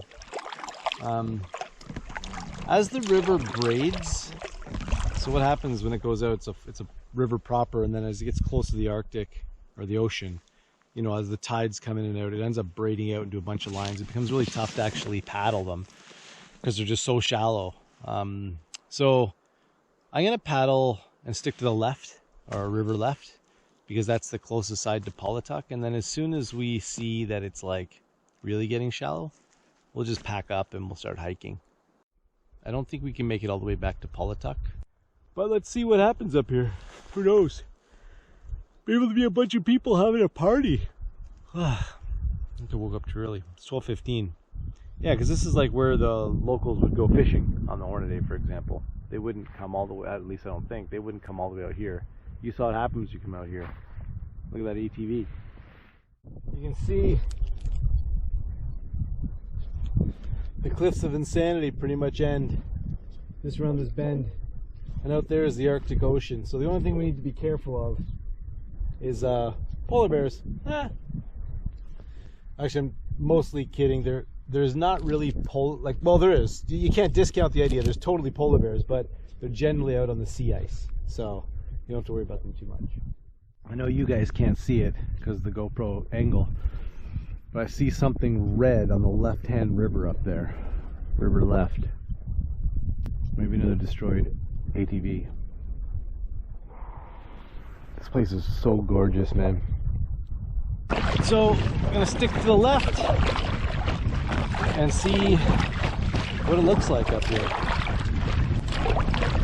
I imagine that the coast is gonna be like distinctively different. I don't know if you've noticed, even from the canyons, from the first canyon to the second canyon to the third canyon to just like the open plains where all the wildlife was, and now we're going to be on the Arctic coast. So it's like just different worlds. It's fantastic, actually. I don't know if I'll be able to do a trip that will beat this one without dying. Like, I'd have to go to space. So that red thing over there was like, I think it was like a gas can or something. Like it's small. It's small. So the braiding of the ocean is not shown like this, but we need to go over there. So I'm just gonna go around this little ledge here and see if there's a better spot. There's also something on the left-hand side here now as well. Oh, he's got a generator going to power this thing. Okay, so let's pull out and see where this guy is. Fisheries and Oceans Canada. DFO. Department of Fisheries and Oceans. Alright, let's see if someone's camping up here or something. Like a bunch, there's like a village over there, like a bunch of tents or something. But I don't see how I'd get there other than walking. Okay, so let's see what we're gonna do here. It's actually thinking if we follow this ATV trail, I bet it goes up there and all along there. We'll check with these guys if this is Rat Lake Road. Hey, bear!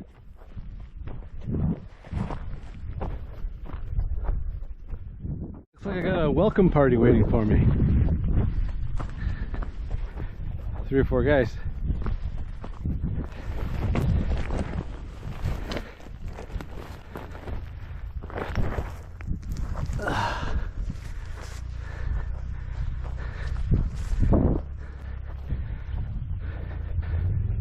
What's up, man?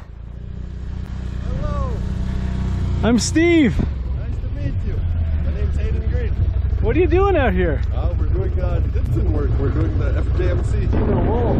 Oh, really? Yeah, so I kind of rushed out to you to make sure that you don't walk around. Oh shit, yeah, the only thing I brought was my bear spray. I left everything else there. Put this, let me put my bear spray here. Dude, are you serious? Yeah, okay. Slide down. Gotta be in 4-wheel drive too. Jesus. Roller coaster. This is the fastest way out of the backcountry, man. Alright, Hayden's giving me a ride up to camp, then we'll go from there.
Hey, John.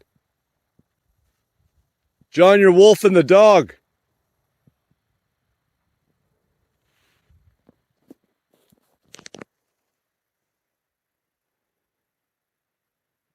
John.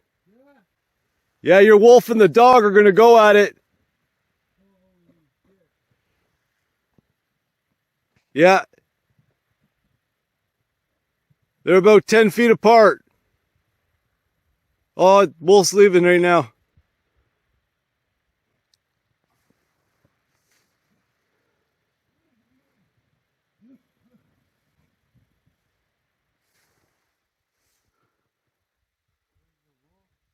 He's just running over the... Okay.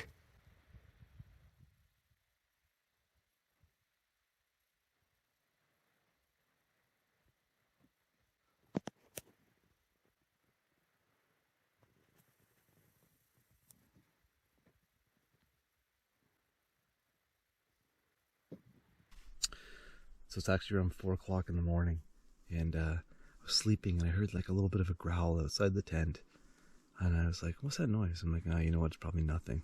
So I totally forgot about it. A couple minutes later, I heard it again. I'm like, you know what, I better take a look. So I open up the fly in my tent, I look over, and Max, who's the bear dog for this camp, is like 10 feet away from a wolf, and they're just like staring at each other. Max is growling. I'm like, no way. So I grabbed the bear spray. I grabbed my phone actually. And I was like, oh, okay, I'll take some video. So I started taking video. And then as soon as I look over, I'm like, they're going to go at it. So John is here. He's local. And he's got a shotgun. So I just screamed his name. I'm like, John, the dog and the wolf are going to go at it. I didn't get it on camera, but John pops out of his tent, got his shotgun, chased the wolf off, fired a shot in the air. So now we're going to try and fall back asleep. Hey, also, it's 4 o'clock in the morning. Look how light it is.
This is it, the Arctic Ocean.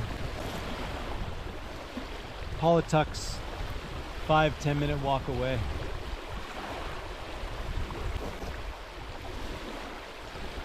It's hard to imagine that a trip this ambitious really did go off without a hitch. No problems, really. I remember the first couple of days that I was in the park, I was at the culture camp with the elders and the youth. And at one point, I think it was the first day, we all sat in a circle, and the park manager, Stephanie, asked us all to select a word that would describe how we were feeling. And there was, I think, 13 of us. I was one of the last ones to go, and everybody had their word and explained it. And when it came to me, I said lucky. I picked lucky. Because at the time I was thinking like, wow, I can't believe I actually made it to the park. You know, 8 weeks ago, I broke my back in a car accident. So I thought the trip was over, but I was able to heal and rehabilitate myself. Then about 3 hours before my first leg of the journey from Toronto to get up here, they canceled my flight. And so I figured, okay, well, I'm not going to make it in time to catch the float plane. But I went to the airport and they put me on another flight that had like 7 connections. And I figured, okay, well, if I can make all the connections, there's no way my bag is going to actually make all the connections. And then when I got off the plane in Nunavik, lo and behold, on the conveyor, my bag was there. And I thought, wow, that's like, I'm so lucky. Then, you know, to get a complimentary float plane flight into the park and be asked to join the culture camp with the local community, essentially just to spend time with, like, absorb the culture. That's really what it was, just learning about the different ways and traditions and hearing stories and having good times. And so I was very much like, I feel very lucky. Like, I mean, I'm a lucky guy. And then when you really look at the trip starting from there forward, first and foremost, you know, the weather really cooperated with us. We were out there 11 days. We had like a little bit of rain and some wind, but for being, you know, 200 kilometers north of the Arctic Circle, I'd say that we had a pretty good stint of weather. We were able to safely pack raft, you know, sheer wall canyons through beautiful whitewater rivers, a river that was last paddled in 1999 and before that never successfully paddled. We scouted everything. We had some of the most beautiful campsites I've ever seen. After the canyons were done, we were lucky enough to see some incredible wildlife. I saw more caribou than I can count. We had great experiences with the caribou, some up close, some very personal. We saw a baby caribou swim in the rapids. Then we saw a few moose here and there.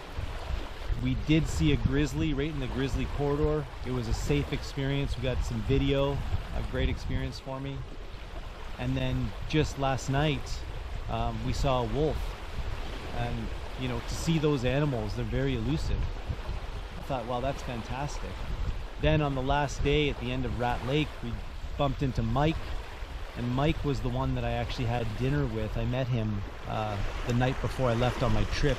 He works for the DFO. He was there with his team and some members from the HTC, the Hunter and Trapper Committee.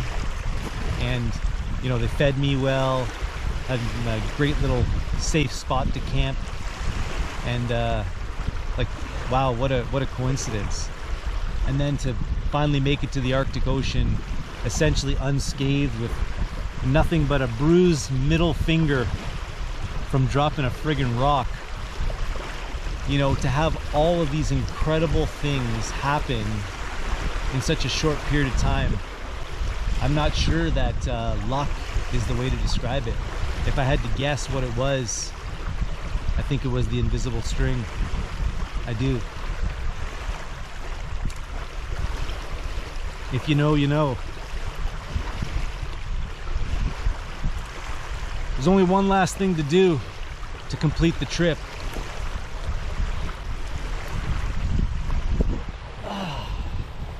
And I think you know exactly what it is.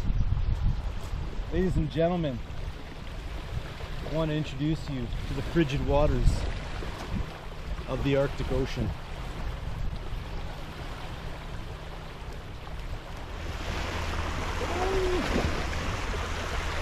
Woo!